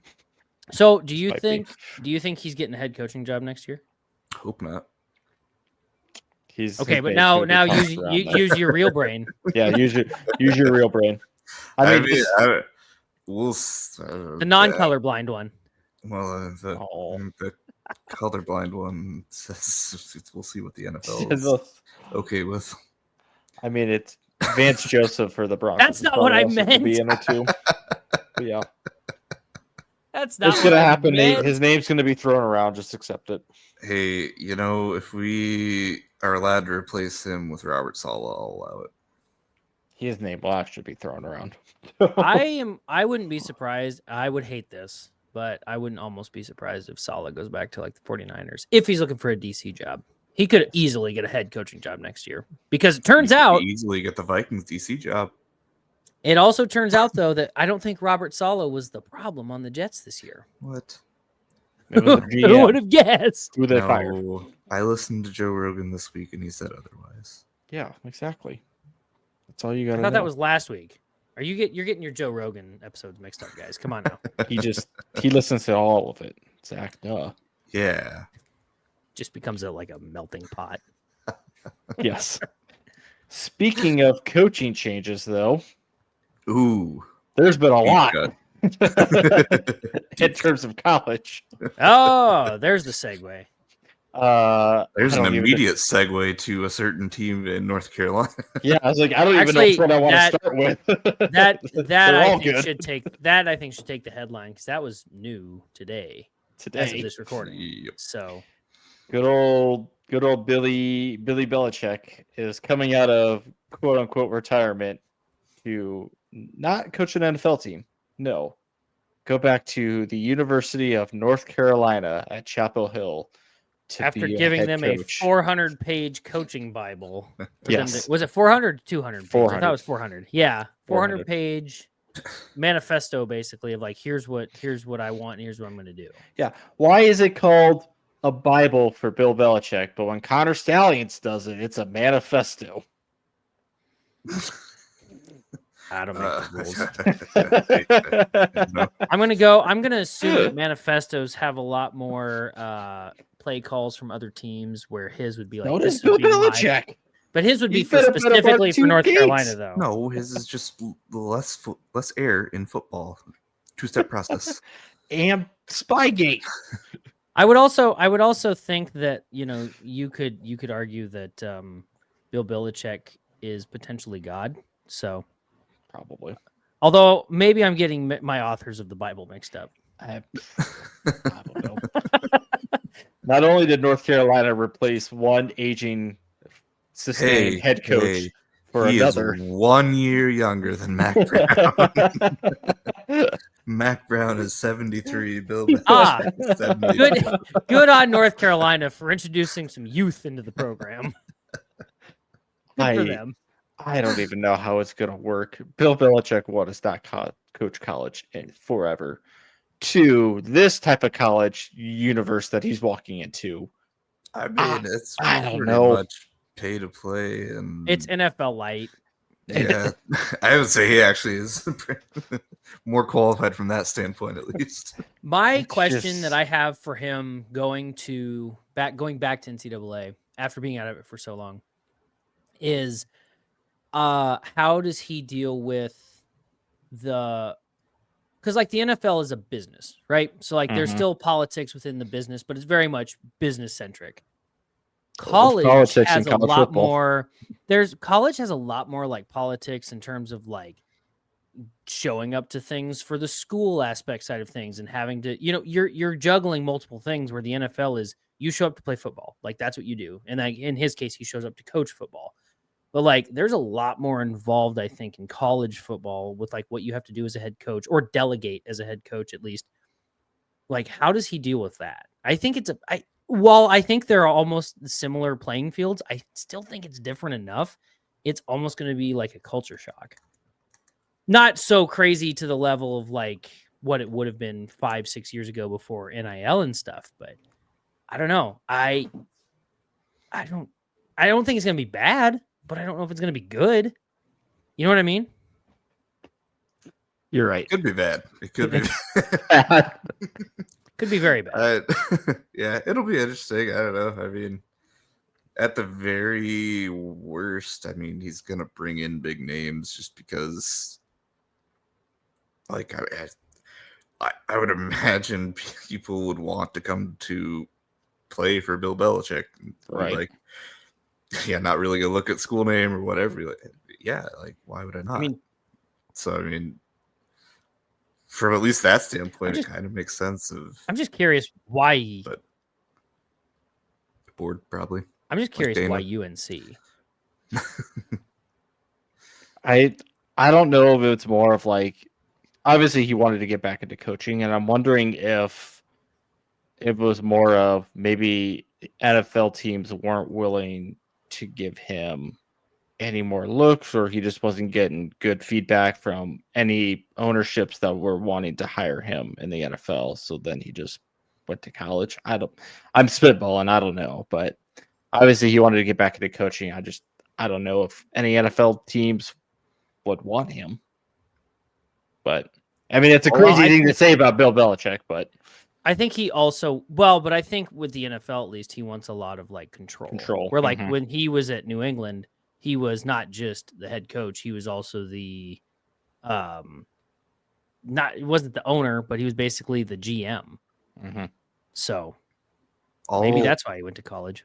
I'll take the wholesome route and say that he felt that he mastered the NFL and wanted to try to better himself by figuring out. It's a side quest. Yes. The main quest was the NFL dynasty, and now the side quest is the college dynasty. It was like when Ant went on his side quest to be Steph Curry for like 2 weeks. Yeah. Give it a try. Might as well. Just a small side quest for a couple years. See what happens. I mean, I know, like, I didn't talk about it like at all this year, but like, it's funny that you guys say that though, because like, that's what Max Verstappen in F1 does. He will like go like the night before a Grand Prix, and he'll like be playing iRacing with a bunch of people until like 4 a.m. and then he races at like 2 p.m. the next day. It's like, what are you doing? Wins. Like, what are you doing? This year, not so much. I can maybe get into that later. We'll see. Nobody cares about that. But but speaking of though, since we're talking about segues, since we're talking about, we got to talk about, There's more coaches we got to talk about, like That's Rich Rodriguez. Yeah. Oh, that's not where I was going. I was going to go to the other one because North Carolina, who just got Bill Belichick, plays UCF September 20th in 2025. Zach, what happened and with guess UCF? Who UCF got back? As it's in our notes here, apparently the prodigal son returns home. Depending on which home you want to talk about. Before. Scotty McFrosty is going back to UCF officially. Did you guys listen to his press conference that he had? I saw clips. Yeah. I watched like 5-6 minutes of it, and I was like, why am I getting invested in this? I will admit, though, because we will talk about it. I'm 100% going to be watching you at UCF very closely next year compared to last year. Because I'm very intrigued. But yes, to put it in blunt terms, if somebody didn't catch me say it, Scott Frost has officially returned back to UCF. And on top of that, the hot news on top of that, him coming back, is that Mackenzie Milton, I think, is coming back and is in charge of their NIL, or he's actually involved. Quarterback's coach. No, he's their quarterback's coach. Okay. No, he's their starting quarterback. It's that COVID year. I wouldn't put it past him, honestly. No. Legitimately, at this point, he was just holding out until Scott got a job back, and then he was going to use that COVID year to come back for one more. But yeah, I wonder if that's going to happen. Like, sorry for the side tangent here, but like 10 years from now, someone could tell me that, like, oh yeah, they have their extra COVID year, and I'd be like, probably, yeah. Yeah, that makes sense. 10 years from right now, you mean? We're still dealing with it. 100%. No, like we had this discussion in our text chat the other day where it was just like, guys, I'm so tired of these COVID years. I don't know who it was that was transferring. I was like, they were looking for their 7th year of eligibility or something. It's like, Get Oh, out it of was, here. Was it Cade? Yeah, Yes, Cade Cade McNamara. McNamara. Get out of here. No, it was nobody wants you. Like, Yeah, and I'm not not even saying Iowa. like I'm not even That says disparaging something. Iowa at that point. Like I promise I'm not disparaging Iowa. It's like if even Iowa's like, yeah, go ahead. Like nobody wants you. We don't need quarterback play. Iowa, yeah, right. Like Iowa had every intention to be like, yep, we need a quarterback next year because we had 0 this year. Now, granted, they still beat Nebraska, but whatever. So, Hey, we're a new team now. yeah, well, we'll get there. We'll get there. But yeah, I don't know. I think the one thing that really kind of upset me, I shouldn't say upset me, but like he made a comment in his press conference, which is why I asked, is he made a comment about how he never specifically ever said Nebraska like at all, which is funny. No, he also, I saw that too, and people were like, all right, he's trying to slight Nebraska. But then if you watch his introductory press conference for us, he never said anything about UCF. So No, and I think that's just kind of like the coach speak of Yeah. just like it wasn't like a slight against Nebraska, or I never took it as vice that. versa. That But there was a comment in there, and I'm probably going to get this wrong on what he said exactly, but he said something to the effect of like, when things go wrong, you get a lot of pressure and you get a lot of criticism. It's like, well, yeah, my guy, like that's, but I don't know. It didn't feel outside of that. It felt genuine for the most part, but it didn't feel genuine at that point. It's like, it felt like he was very much pushing off like, oh, like it wasn't me. And it's like, it might have been you a little bit, but whatever. Right. We're over it. I promise. Yeah, no, it'll be interesting to see what he does. Especially because he's coming back into an actual conference now too. Not to say that Big the 12. AAC wasn't, but he's coming into the Big 12. So he's coming back into a lower conference than the Big 10, technically, but still a fairly real conference with a real chance of going to like the playoff if he plays well. I just know that I'm going to be sick to my stomach if he succeeds really well at UCF, and then I'm like, wait, those comparisons are going to are you happen. doing? Yeah, And we're just going to have to accept it. That's the worst part about it is that I'm not worried about the comparisons. It's just like if he pulls it off at UCF, it's like, what the hell? Again, if he pulls it off again at UCF. Oh, we know what he was were doing here. He wasn't doing anything. I understand that, but it's just like, bro, like you could have had this here. Like you had the chance to be. No, there's a very God. real reality where the dumbest people are going to say that, oh, look at shiny Scott Frost doing it compared directly to where Matt Rule's at. It's like, and I get that. And the one thing you have to throw at him is Scott had a shot at Dylan and blew it. And then Rule comes in and fixes it. And now Dylan's here and he's literally all in. So, like, if you need any example of how bad Scott messed up, essentially, is look who got Dylan in the program versus who had his first shot at him and blew it. you just And to be needed fair- to show up. Yeah. To be fair to Scott, I don't necessarily I think he knows that he messed up and he knows that it didn't work out here. I'm not blaming him for those comparisons. It's going to happen. Oh, yeah. It just, it's for the next 5 years. If things go well for him and things don't go well for us still, they've gone better technically for Nebraska, but it's just, could be a very long, Yeah. Well, there's continuing decade for us. There's a very real, like, say we like Nebraska goes 7-5 or 8-4 next year, but Scott Frost goes, 10-3. Like that's or 10-2, whatever. Like it's good. It this could is happen. going to be. Oh, It could happen, Honestly, but like how the Big 12 was this year, I kind of doubt that's going to happen.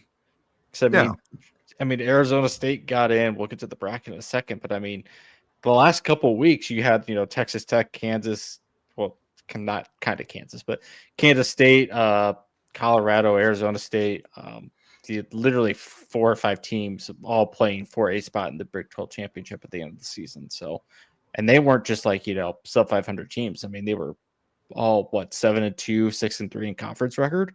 So the Big 12 is not a slouch. It's not a slouch. They just, obviously get overlooked when you talk about the big Power Four conferences, definitely compare it to the SEC and Big Ten as well. I mean, I was going to say at this point it's the Power Two conferences. Yeah, the ACC and the Big 12 are the redheaded stepchild. And this is, I mean, the playoffs are definitely a time for both like Arizona State, SMU, Clemson to showcase their power in terms of against the SEC and Big Ten.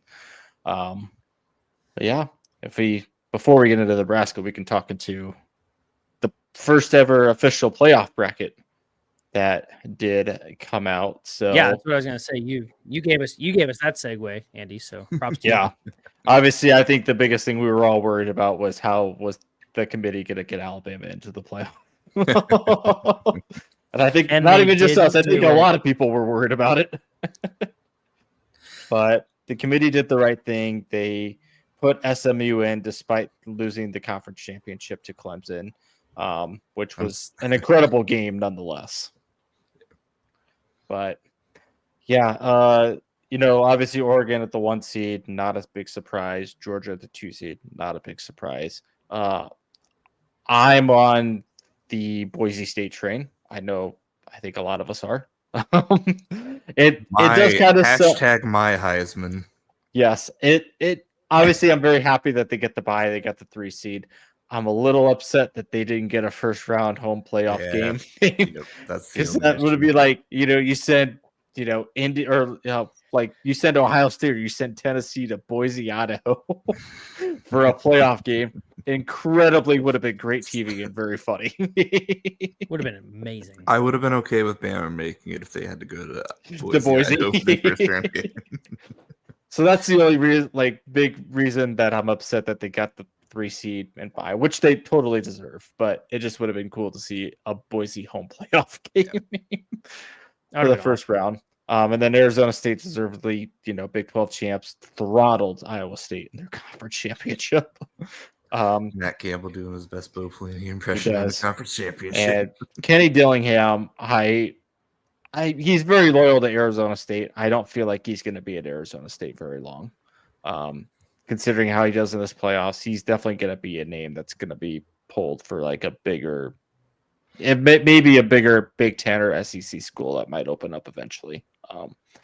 He's an incredible Vanderbilt to glory, or Vanderbilt. I would totally sell that. But your first round matchups, you got Tennessee visiting the Shoe. You've got Clemson visiting whatever they call that Texas Stadium. I don't really know. Probably nothing. Don't care. You got our second favorite team, the Mustangs, visiting Happy Valley. And then you got the old Hoosiers battling whoever wins that game's the winner of the state of Indiana. I don't make the rules. That's just what it is. Checks out. It's certainly not Purdue. It's certainly not. Yeah, certainly not Purdue. I will say, out of the first 4 games that you just listed there, that's the game that I'm excited for. Yes, that's going to be, especially if it's like a cold, chilly, gloomy, dark game at South Bend. South Bend. I was like, North Bend doesn't sound right. South Bend. Yeah, North Bend is actually just like 45 miles from Nebraska. Yes, it is. That one, and then definitely Penn State SMU is going to be, I think, the second most hyped up, because I'm very interested just to see if SMU can continue, what they did in the ACC this year, and obviously visiting Happy Valley's not a slouch either, but Penn State, they choke in these big games. Is it going to happen again? It's more of can James Franklin kind of get over the big game slump that he tends to live in. Can't win the big game, kind of like Bo Pelini. I just want to make like a quick comment about the bracket itself. Is that I think what sucks is that I'm guessing next year it's going to go to 16 teams, so we're going to be having this completely different. I think we get this for one more year. I think 2025 or 2026. It's 16. Yeah, currently, I'm guessing there is a chance to be like, we want to move it up next year. But all I'm saying is I still think 12 teams is perfect. It did. Yeah, I was going to say, like, this was supposed to not happen this year. No, it was supposed to happen like the next 2 years, and then obviously I still think 12 teams is the perfect like middle ground, because it's just enough to get the big the big conferences in for a couple games, but then also get teams like SMU. Mhm. I don't necessarily know. Like, I don't disagree with Clemson, but I get why they're in there. But on the whole, like Well, they the have to bracket be. itself, yeah, they have to be. But like on the whole, this is probably the best bracket I've seen since the college football playoff started. I just want to say there was a certain team last year that got penalized because their quarterback was injured. Georgia's quarterback is currently injured and sounding like a little doubtful to play. I think. Well, don't forget, SEC bias is a real thing. I do think Notre Dame has a good shot to make it to the semis, if not the finals. So in this case, Nate, they've heard your consideration. Alabama's now in the playoff. Yes. That's the mental pretzel that I was waiting to be like, well, Yep. Georgia's quarterback is hurt, so we're gonna just remove them from the playoff entirely and put Alabama. I think That's what I was waiting for. if the playoff doesn't expand to more teams, either the 14 or 16 in the next couple of years, I think we'll probably see stipulation changes of like conference guaranteed winners versus because right now it's the Power 3 plus a group of 5 is guaranteed to get in. I don't know how it's going to change. I don't know if they're just going to take away the guarantees or if they're going to add more guarantees going forward. They're going to take away the guarantees from anything that's not the Big 12, Big 12, SEC, Big 10, or SEC. Yeah. So I think, and that was one of the debates I heard too, is, instead of putting in guaranteed teams, just you rank them 1 through 12, and then those are the teams that get in, regardless of who wins a conference championship. Obviously you can debate that. And like you can say the conference champions should get in, but that would be one way to kind of get rid of anything. And then you debate on who the 12 and 13 is basically, rather than what we just had. Should SMU get in versus Alabama? Which again, Alabama don't lose to 2 6-6 teams. I mean, I don't know what more to tell you. I was gonna say, I'd argue though, like I said, I think they got the bracket right. Maybe you could maybe argue specific seedings. And that's fine. Right. But I think like the teams they put in are correct. I think they did what you're essentially saying, whereas they took the 12 best teams and just said, you guys are the 12 best teams. I agree with let me put it that way. I agree with the teams, maybe not necessarily how it's seeded. If I really like wanted to boil it down to hot water, I guess I could do that, but I'm not gonna sit here and do that. We'd be here for all freaking night. But right. No, I think I do legitimately think that this is one of the best brackets we've had since the playoff thing started. So it's gonna be fun. I'm excited to watch. I mean, when we had the 4 team, I was like, I'll watch the games, but I'm not like excited to watch them because they were obviously the best 4 teams, but they're games that I wasn't excited about. Like these first round matchups are gonna be like I'm genuinely excited to watch like a not Nebraska sporting event for college football in a while. This kind of feels like almost like not a like a 1-to-1 comparison, but it feels kind of similar to like those very early matchups to like March Madness, where it's like you really hope you pick like one team where like, I want them to do just the impossible. And that's why to me is why we have the playoffs. Like to me, like I'm watching SMU. Yeah, I like I don't really give a damn about Clemson or Texas. So like honestly, if that game gets wiped off the crater of the earth, that's fine with me. That's number 4. Arizona State's just moving forward. Like cool. Like that's another one though. Like Arizona State. Number 4 of my excitement like, of watching. Let's see that.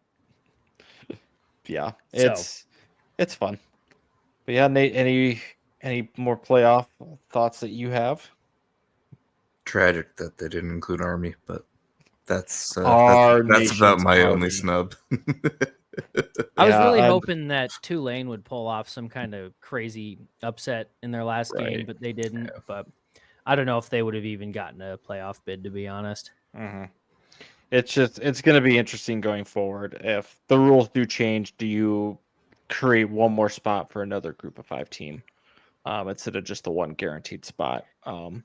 I think if you wanted more parity, if you wanted more parity in the playoff, you create one more group of 5 spot, just to add, a more quote unquote balance to the playoff. Honestly, though, And this is going to be kind of a perfect segue. So hear me out. It's going to be a little long, but hear me out. Not long, but like it's not going to be like a simple 3-word thing.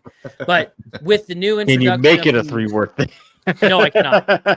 I promise. I promise it won't be like 3 paragraphs long. What it's going to be is that with the new 105 roster limit that is now imposed, wink, wink. Now I feel like we're going to see a lot of transfer out of like all these high level programs, and it's going to like trickle down to other teams.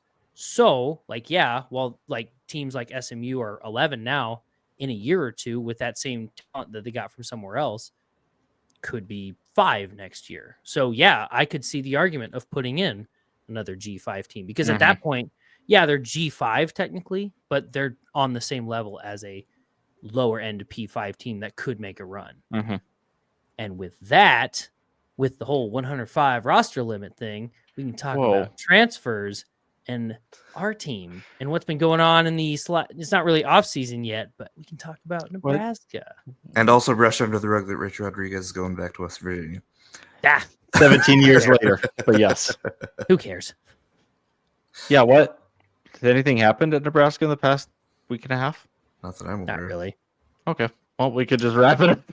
Well, we gotta do our picks, but I am not acknowledging that there was a game within Thanksgiving time frame. Nope. And Don't need to talk about it. Don't need to talk about how we lose in the exact same way to Iowa every single year. I think anybody that listens to our podcast at this point knows what happened with the Nebraska game. Yeah. So we can probably just skip over that. However, I was super excited for a deep dive into that one. No. To be fair, there really wasn't much to deep dive into. It comes back down to what, 5 plays? There was plenty. No, I mean they're like Isaiah Nayor dropping an immediate wide open touchdown because he can't catch. There were plenty of free spaces on the rocket ship towards the sun. We'll leave it at that. Agreed, but I was going to say my not deep dive is that you can look at 5 plays that won Iowa the game. Yeah, and all of them happened within 3 drives of each other. It started with the missed field goal, and then everything spiraled after that. You look at it on paper, and Nebraska should have won that game. But anyway, that's as much as I'm going to think about it because I'm excited for the bowl game. Hogo, the Pinstripe Bowl. Yeah. both of those though. Despite whatever may or may not have happened around Thanksgiving time period with the football team, they are still going bowling. Yankee Stadium. So I mean, whatever you think about the Yankees say, but cool concept still. Get to play at Yankee Stadium. Like playing in baseball stadiums. Don't like that it's the Yankees. Yeah, still cool. Against Boston College, I truthfully haven't followed. Nebraska's never played Boston College ever. Never played Boston College ever. This is the first ever matchup. Well, I know, right? Maybe Scott Frost and Doug Flutie can fight at midfield or something for halftime. That'd be cool.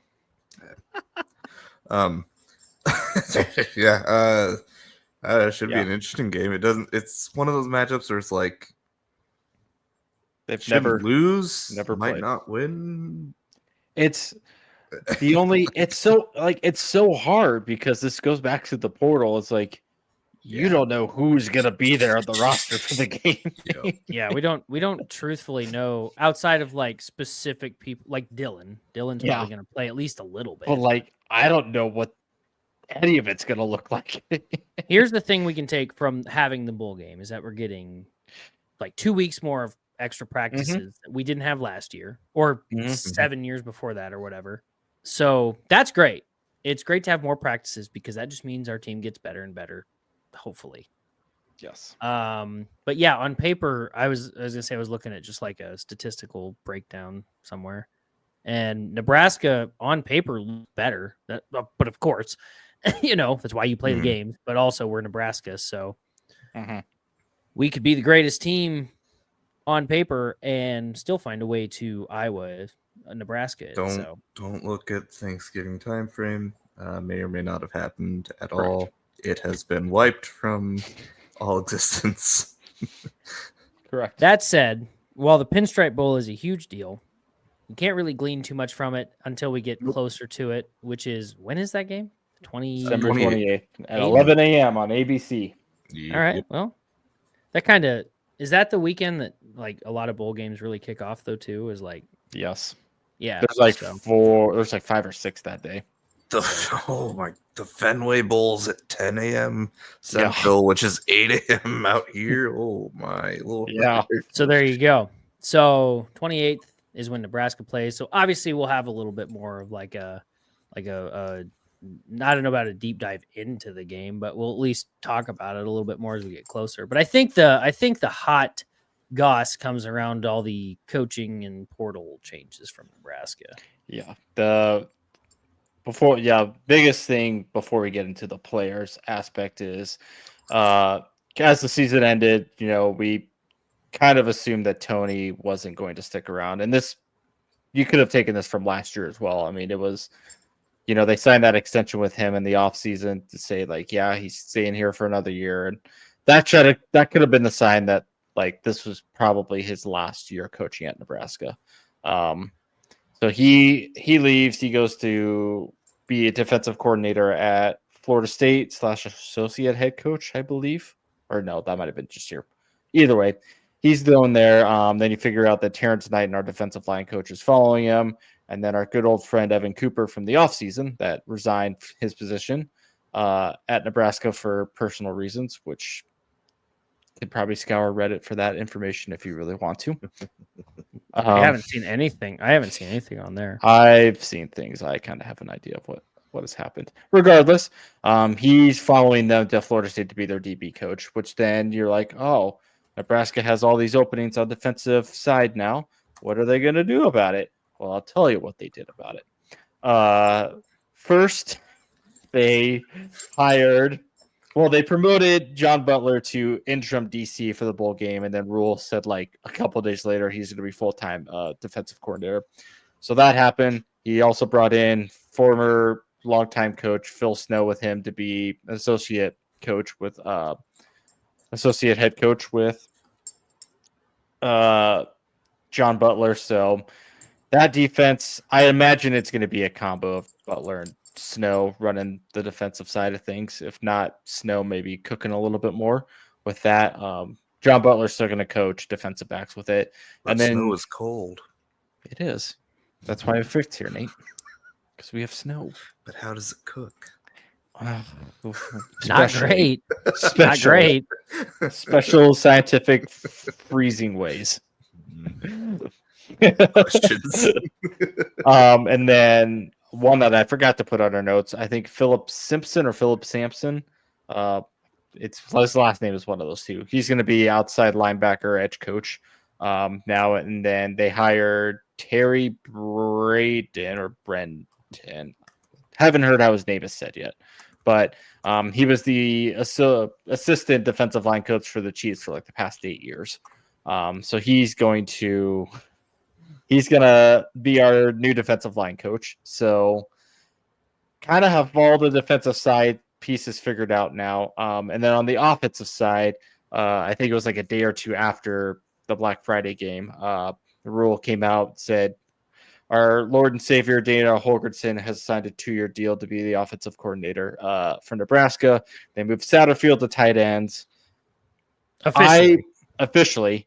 That didn't come out. That didn't come out for like a week. No, it didn't. Like people were like, "Well, so what's happening with Sats?" And they just never said anything about it. And then all of a sudden, it's like, "Oh, he's going to tight end." He's probably alive. Like, yeah, maybe alive. we haven't actually seen physical confirmation of him alive yet, but he might be alive. He was last seen boarding a rocket ship labeled Sun. Sponsored by the Sportsball Podcast. And then you had Garrett McGuire. He quote unquote probably got pushed out of his position because Holgorsen brought in Dakiel Shorts. I think its first name is Dakiel, is how you say it. He was the wide receiver coach at Kentucky. Had also been a coach with Holgorsen prior at Houston. So Holgorsen brought him in. Garrett McGuire now goes back to coach with his dad at Texas Tech. So some nepotism there. not surprised by that, but What? offensively, In coaching trees? No. yeah, weird. I'm still, if we hear more things about the offensive coaching changes, I'm not surprised. I also wouldn't be surprised if they're waiting until after the bowl game to make changes. If they do make any changes, especially on special teams, I mean, we've all agreed that Foley needs to be gone. And I'm wondering if Rule is just waiting until after the bowl game to make that position. We know Riola is going to stay on the defense or on the offensive line, and I don't know if Sats is either going to stay tight ends coach or if EJ Barthel's going to stay at running back coach. I imagine there's going to be some sort of Barthel might stay on staff, considering that one of the biggest transfer portals we thought was going to happen was Emmett Johnson, and I know we all were kind of like, well, this sucks because he flourished under Dana for 3 games, and then Emmett said like, nah, JK, I'm coming back. So I'm sure Dana talked to him. I'm sure 1890 threw a lot of money at his NIL to get up to convince to stay. But did you guys hear the comments about that, by the way? Apparently he never actually he never actually went into the portal and then came out. Like apparently he was like, no, I plan on staying. Like this was from Rule, I guess. Where he was just and I wouldn't be surprised. He was like, yeah, he never actually said that. Yeah, like I wouldn't be surprised if he used it as an NIL tactic as well. Which I mean, sure, probably did. But like, I don't know. I feel like Rule, and I could be wrong. I feel like Rule is very much like an open communication type of guy, where he is like, hey, like, go get your worth. Like he's all for it, but I don't know. Like that just doesn't. It seems weird that everybody's reporting that he's in the portal, and then all of a sudden he's just like. He then later comes out and says that he never was. Like, I don't know. That just doesn't make sense to me. Yeah. But yeah, a lot of coaching changes that have happened. As of right now, they technically now have a full-time staff again, but I'll wait and see what they do after the bowl game. Off-season's still young.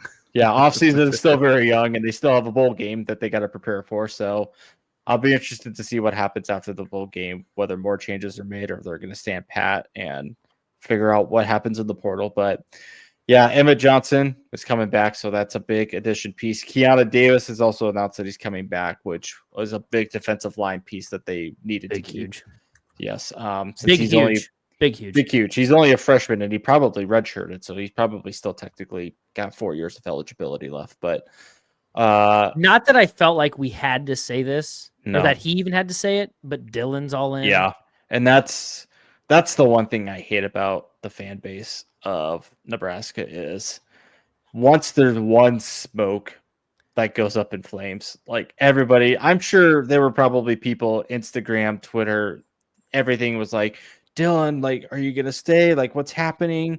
So on and so forth. And I'm like, first off, the kid's like a 18, 19-year-old kid. Like, don't harass him about this. But the fact that, like, it is nice and comforting to know that like he came out and said, yeah, I'm staying here. I'm not like leaving. He also shouldn't have to do that either at the same time.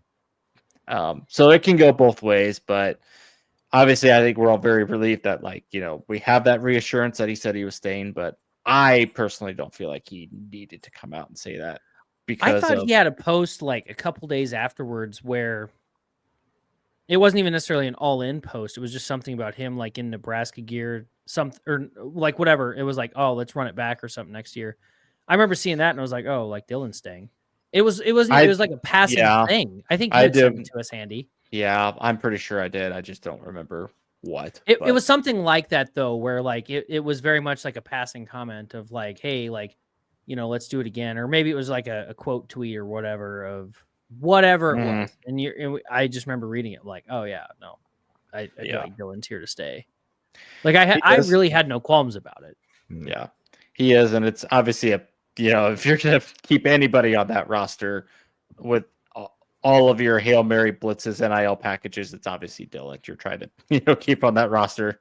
But yeah, a lot of the portal entries that we've seen from the Nebraska side are the defensive side, which is not surprising. Probably a lot of them were going to try to follow Tony to FSU, try to play at FSU. Couple big names probably hurt the most. Jamari Butler, Mekhi Bear, up and coming guys that played a lot this year and, showed potential. So again, just because you're in the portal doesn't mean you can't come back. But my guess on the defensive side, those guys probably won't come back. And they'll explore their options and probably try to follow Tony and go play with him. But like Zach said at the beginning, Nebraska had a 140-ish type roster that they need to get down to 105.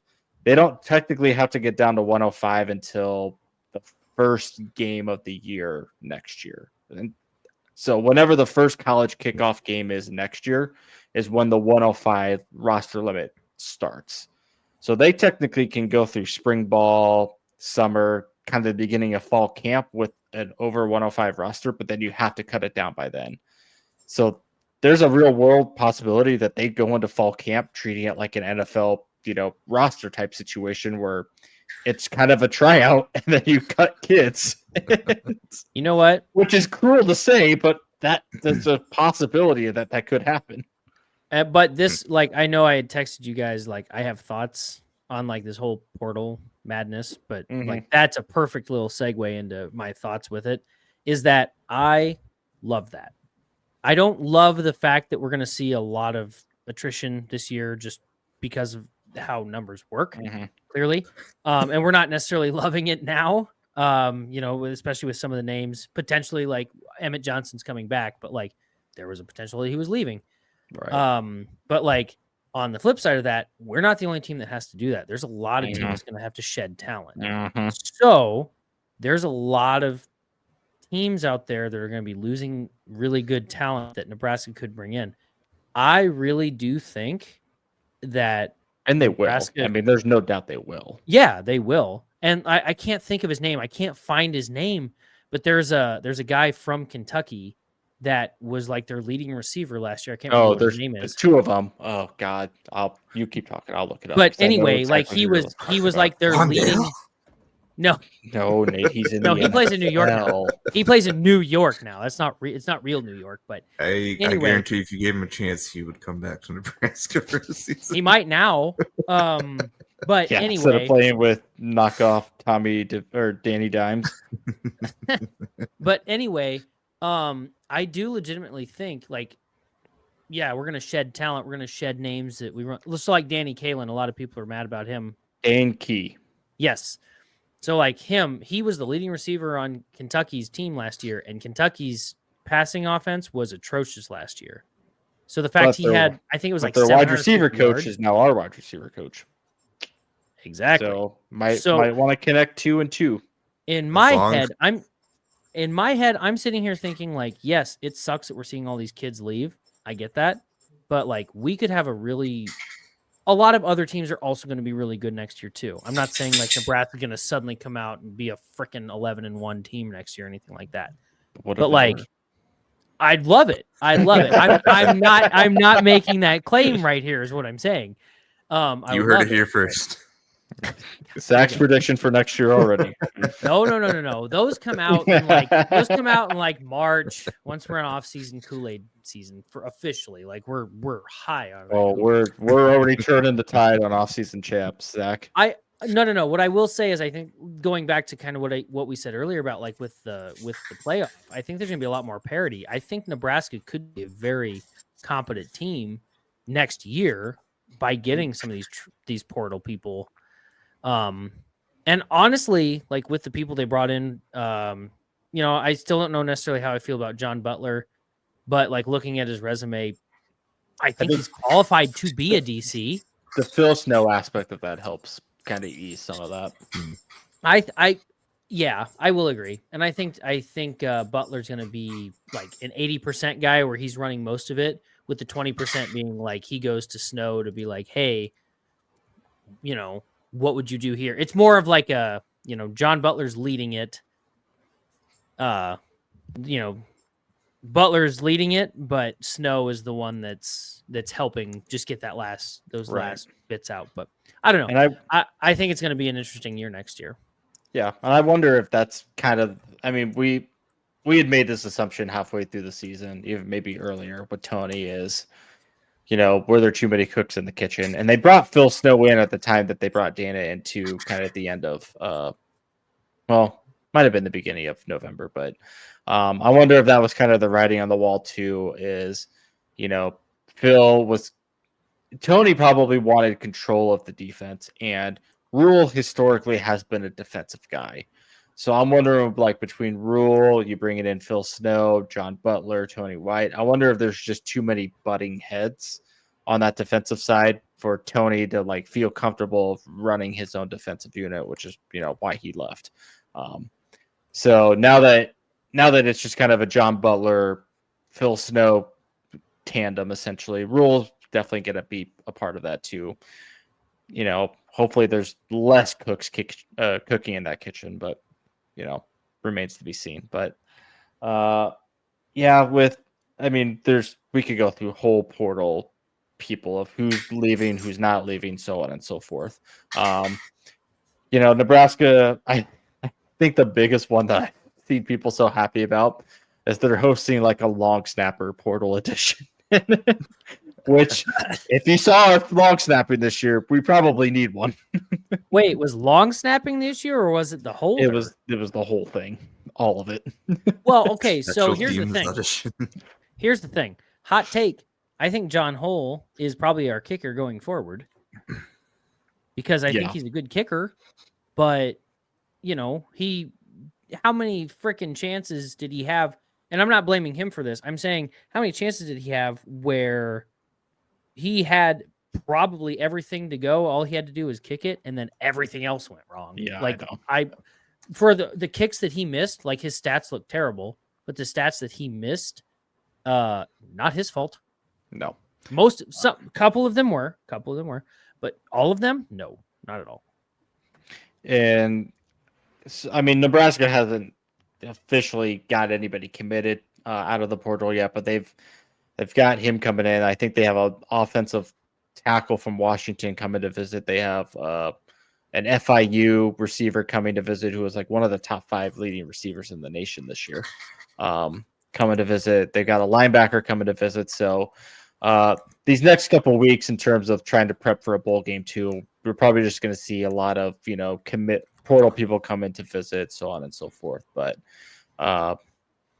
it's just a lot going on right now in terms of prepping for a bowl game, essentially having the coaching staff figured out at the moment. Again, we'll see what happens after the bowl game if more changes are happening. And then, and it lost in all of this too is, signing day was last week, and Nebraska, I think, was top 20 or 21st nationally in terms of recruiting class. I think they were 6th or 5th in the Big Ten in terms of national ranked classes. 19, yeah. So another top 25 for sure recruiting class in the nation they brought in. And, they got the biggest one was the flip wide receiver Cortez Mills from Oklahoma to Nebraska at the last second, and then keeping Jeremiah Smith as well from Missouri. So Rules talked a lot about them, and I wholly expect them to come in. And Cortez Mills has been compared to like Ja'Cory Barney type in terms of coming in and making an impact right away. And we saw how Ja'Cory was this year on offense. So pair him with a Dana Holgerson air raid offense, and we'll see what happens with Dylan throws 50 attempts every game. No, they won't do that. But it's going to be like I told Nate earlier when Zach was probably working when I texted you this, but shocker. But I'm more excited about the offense even right now going into next season than I have in previous years. And even, I was excited last year because we knew that with Dylan, but like now we have a sample size of what Dylan was like under Dana. It's just now you have a whole off season to prepare that, get that prepped, and then you get a full season of watching that develop. So it's going to be exciting in terms of what we're going to get. And, we'll see what additions out of the portal they get at receiver. Because, right now, Ja'Cory's kind of your leading guy right now, and he's obviously not a big person. So I expect them to go get some couple. I wish we had Jamal Banks back for another year. Just in the 3 games that he was with Dana, he kind of was a better receiver under Dana in 3 games than he was the entire year. So that would have been nice to see what he would have been like, under a full season with Dana. But I digress. But yeah, You know, I mean, Nebraska. as long as any of the new receivers can catch the ball when it hits them in the hands, I'll be happy. Yeah. Every now and then, that play will show up on my timeline, and I'm like, why do I want to keep watching this? And it's like the different angles of it, and I'm like, if he catches that, there is not a single soul around Isaiah for that, and that might have clinched the game because that would have been a touchdown. He would have went up 17-10. So, Even if it wasn't a touchdown, it was the first down that we needed. Mm-hmm. And then it was like we were on like the 30-yard line. Yeah, you would have been more. You would have been more in the red zone. Like we could have at least scored a field goal. Like had the minimum, like brought the momentum back and been like, okay, yep, like we're okay. Like we got it. Like because we were playing good defense. We're not getting into this. Yeah, no, we're not. Nate said earlier, we're not getting into it. Nothing happened over Thanksgiving. No. I had a lot of turkey and started hallucinating, I'm pretty sure. So, yeah. Yes. That is that. And now we're in the Pinstripe Bowl. Yeah. Any more offseason changes before we talk about briefly the schedule that got released for next year? Nope. We'll talk more about them as they happen, I'm sure. Yes. So. And we won't get into the full schedule right now. But just, the 2025 football schedule got released today since the Big Ten wanted to get it out before the SEC does. I think the SEC's comes out tomorrow. So, that seems petty. Yeah, well, it is. It just means more. Yeah, Zach, come on. My bad. But first glance, I mean, it's kind of favorable for Nebraska. I know we said this last year too, and then look what happened. But again, if you look at it, Nebraska really only plays 4 true road games next year, which is a blessing in disguise. Because yes, you technically open on a neutral site against Cincinnati. Rumors are that's going to be moved from Indianapolis to Arrowhead, which is really more of a home game for Nebraska at that rate. Yeah, I was going to say Lincoln to Kansas City is not that far of a drive. So if and when it probably does get initially, I think the only thing holding that up is whether that's going to be moved to Thursday, a Thursday opening game kickoff instead of a Saturday. Right now it's slotted as a Saturday. I think the stipulation is they're trying to figure out, is it going to be moved to Thursday night? Is that why it's going to be neutral site? Yeah. Well, it was neutral site before. Because they agreed on this years ago. This is when Cincinnati was with Luke Fickell, which is why they scheduled this game. Oh, okay. So, I mean, fair. I just thought the neutral site is weird to me, but all right. I don't know the whole logic of that. I think it's more of at the time before Cincinnati went to the Big 12, like they get a huge portion of these sales tickets if it's at a neutral site, and you move it to an NFL stadium. That's obviously more capacity than having it at Cincinnati. Like I said, at the time, this was before they were in the Big 12, but Cincinnati will still get a huge portion of this payout. It's not like obviously us paying to play them $1 million, but they'll get a big portion of the revenue sales, and you have it at Arrowhead, which is bigger than Indianapolis to begin with. It's more of a money thing rather than anything else, but. It just seems weird, but that makes more sense, I guess. Yeah. In the grand concept. And when they scheduled it, this was when Cincinnati was on that playoff run with Luke Fickell. And so it's obviously still a Power 5, Power 4 matchup to begin the year, but they were obviously not what they once were with Luke Fickell. Regardless, they opened that one up on a neutral site, which will likely be a home game. Luke Fickell's not what he once was with Cincinnati. No, it was not. Clearly. I also noticed he's the one sitting at home, not preparing for a bowl. We get a retry against the Zips. I swear to God, thunderstorm for whatever that gets canceled for thunderstorms. If that gets not convince me otherwise that a curse is not on Nebraska. Like that's if that game gets canceled, I will. You can come back and stamp it right now. I will revoke my Nebraska membership. Be like, nope, I'm done with this. I understand what that means. I will pick a different team. I thought this was going the way of the FSU guy that said he was going to eat dog food. Nope. Well, technically it is. But if that game gets canceled because of the same exact thing, because of that, I know what that means. I'm cashing in my card. I will become a fan of a different team. I don't care at this point. Fair enough. Like I'm not necessarily that close to doing it, but I know an omen when I see it. And seeing it twice, no. You're right. Well, yeah, like Zach said, then you get another try at Akron, and then you get a bye game against Houston Christian. I don't know who that is, but it is what it is. Christians of Houston. Yeah, or that too. Then you open up conference play at home against Michigan. So, what a dude, wild beginning opening game for And conference play. Are you serious? They'll have their 5-star quarterback probably be the starter at that point. Whoever, Bryce Underwood or whatever his name is. I'm assuming that's who's going to be their starter at that point. And then you get a bye week, and then you come back home against Michigan State. And then you go on the road to Maryland and Minnesota back-to-back weeks. Come back home again to Northwestern and USC. Go on the road to UCLA. Have a bye week. Then finish out the season at Penn State and then home against Iowa. So, like I said, 4 true road games on the year sets up very favorable for Nebraska.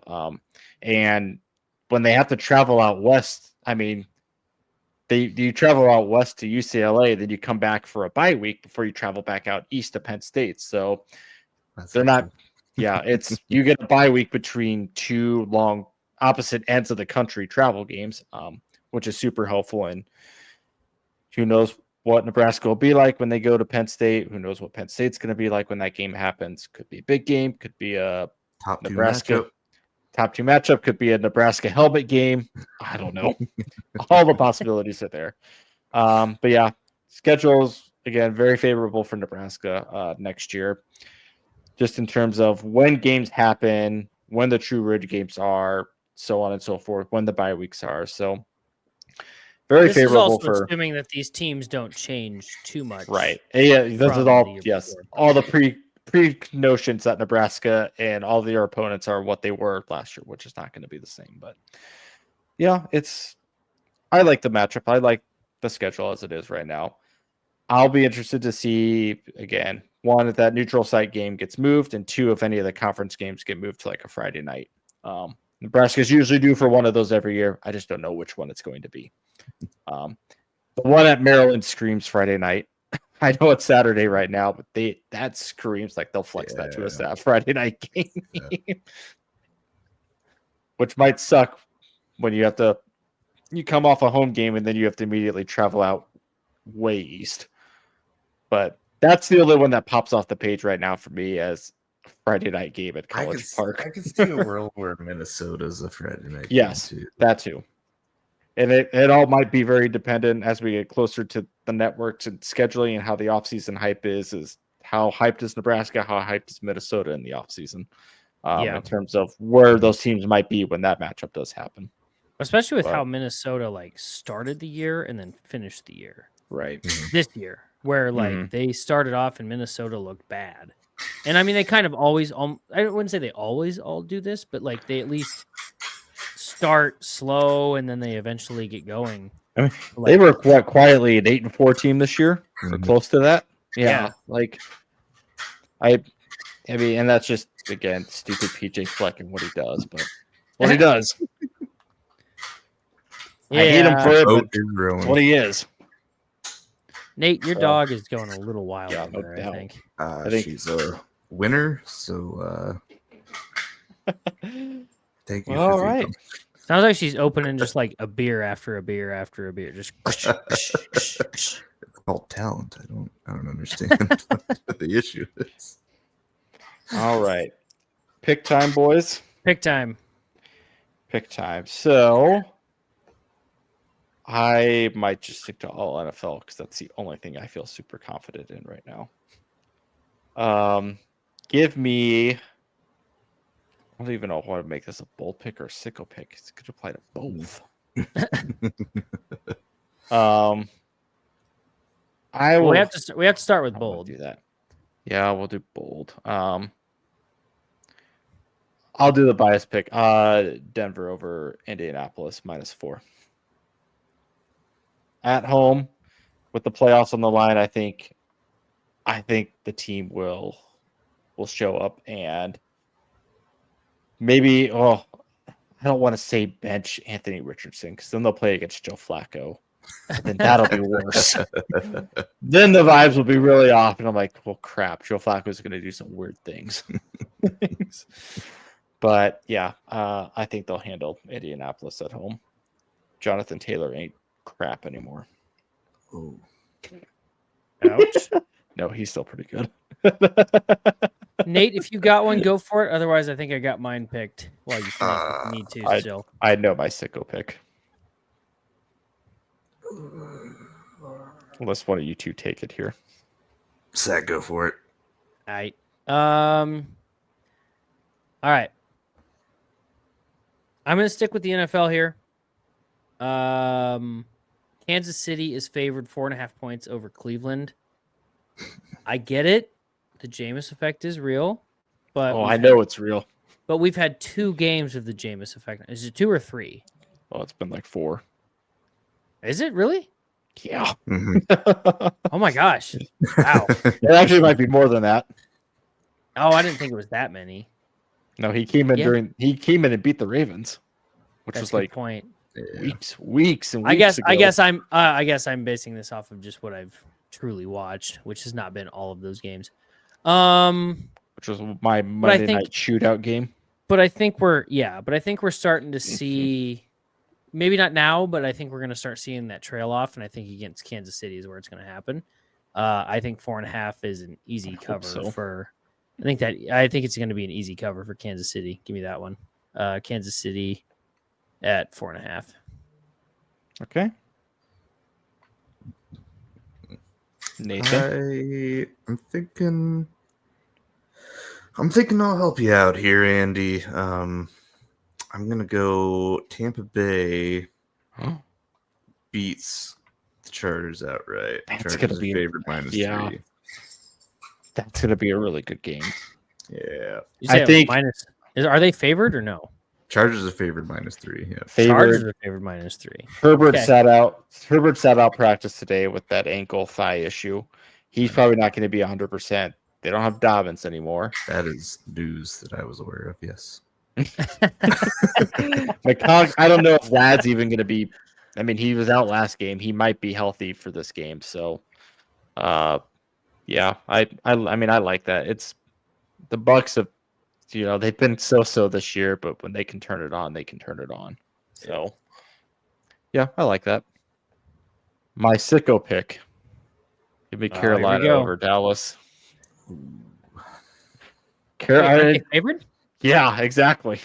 Carolina's favored by 1.5 points. Love that. I love that. Is that really a sick pick at that point then? But fine, if you go basic, well, both teams are bad, Zach. You said their favored one. Overall, objectively, overall season, if you take out the trends for each team, both teams are bad. Yeah, that's fair. Which line are you? One team is just trending more in the right direction than the other. But yeah, Carolina over Dallas. I see him at -3 on ESPN. What are That's how it opened. Oh yeah, sorry. That's backwards. Yeah, it's now Carolina -3. But either way. God, I'm taking outright Carolina. Yeah. I mean, that's fair. That makes sense. Sorry, I read that backwards. They opened at 1.5. It's now Got it. Okay. All right. Go ahead, Nate, if you're ready. Otherwise, you could branch out to basketball like Zach has done before. I might try. I thought about it. I guess I'm gonna go with the old college round ball here. You are gonna take the Jags over the Jets. I was thinking about it. I'm not taking that one. No, that's not a game I want to touch either. I did think about that. Jones or Aaron Rodgers. Yeah, I'm gonna say Iowa State covers. They're -6.5 against Iowa on Thursday night. I think they cover that. I think they're gonna win. Cyhawk showdown. I think they're gonna expose Iowa for the frauds they are. I assume. I will admit I've not watched much Big Ten basketball this season, other than Nebraska, so I couldn't tell you how Big Ten teams are doing. Yeah. Besides knowing how good Michigan State is, apparently. Well, you've seen that firsthand. Yeah. General aside, though, their college basketball slate this coming Saturday looks pretty nice. I did see that. It does look. Got some Creighton, Bama, Gonzaga, UConn, Marquette, Dayton.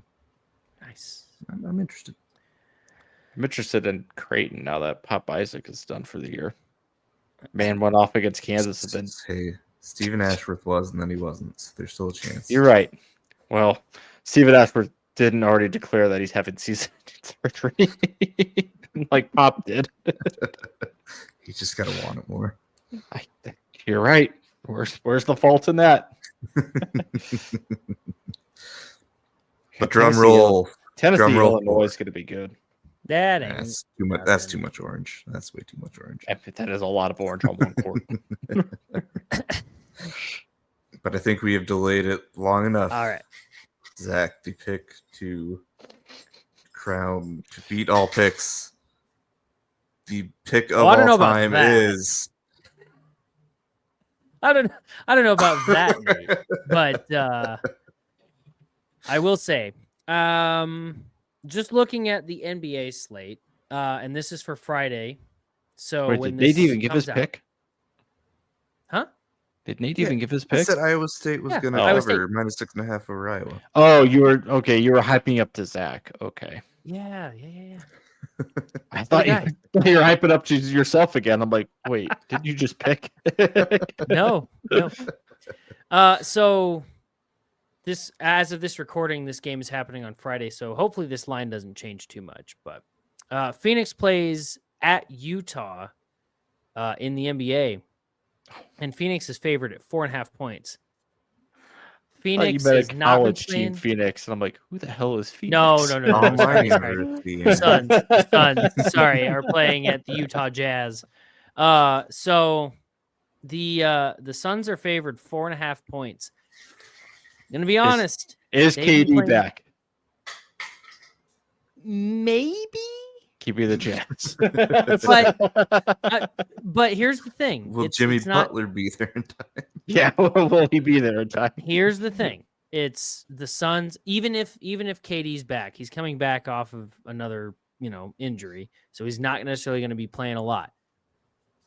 Phoenix also likes to play down to their competition a lot, which is why they keep freaking losing. So Hey, you're the Sounds like Timberwolves. another team. Yeah, sounds Give like another me- team I know.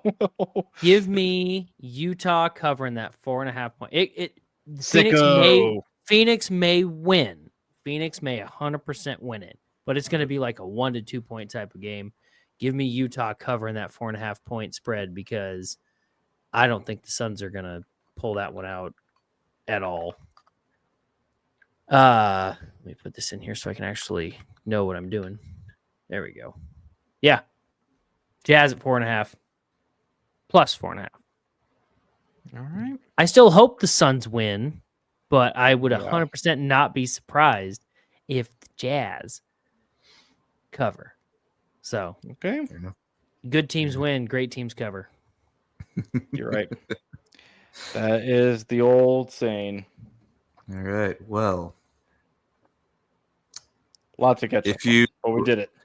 if you've listened 2 hours and 42 minutes into this podcast, Oh, it won't be that long. I cut off a bunch of the intro, remember? call the Sportsball Podcast hotline. We may consider you to be a small minority stake owner in It our will- franchise of teams that we'll own. May Ooh. is doing a lot of heavy lifting there. It will give you a secret code that includes part of the Patreon link. Oh, That probably maybe exists. Probably. definitely exists. But in all reality, thank you all for tuning in to yet another hopefully entertaining episode of the Sportsball Podcast, the number one sportsball podcast in the history of the universe, actually. Yes. The universe, Yes, the history of the universe. golly, Yeah, we're moving up in the world, the guys. views are coming in. But we do appreciate the support and anyone tuning in. We appreciate being able to have these conversations with each other and with y'all. And we'll see you next week for probably more updates on Husker football getting better. So I hope so. we'll see y'all then. Thank you for tuning in to the Sportsball Podcast, your source for sports.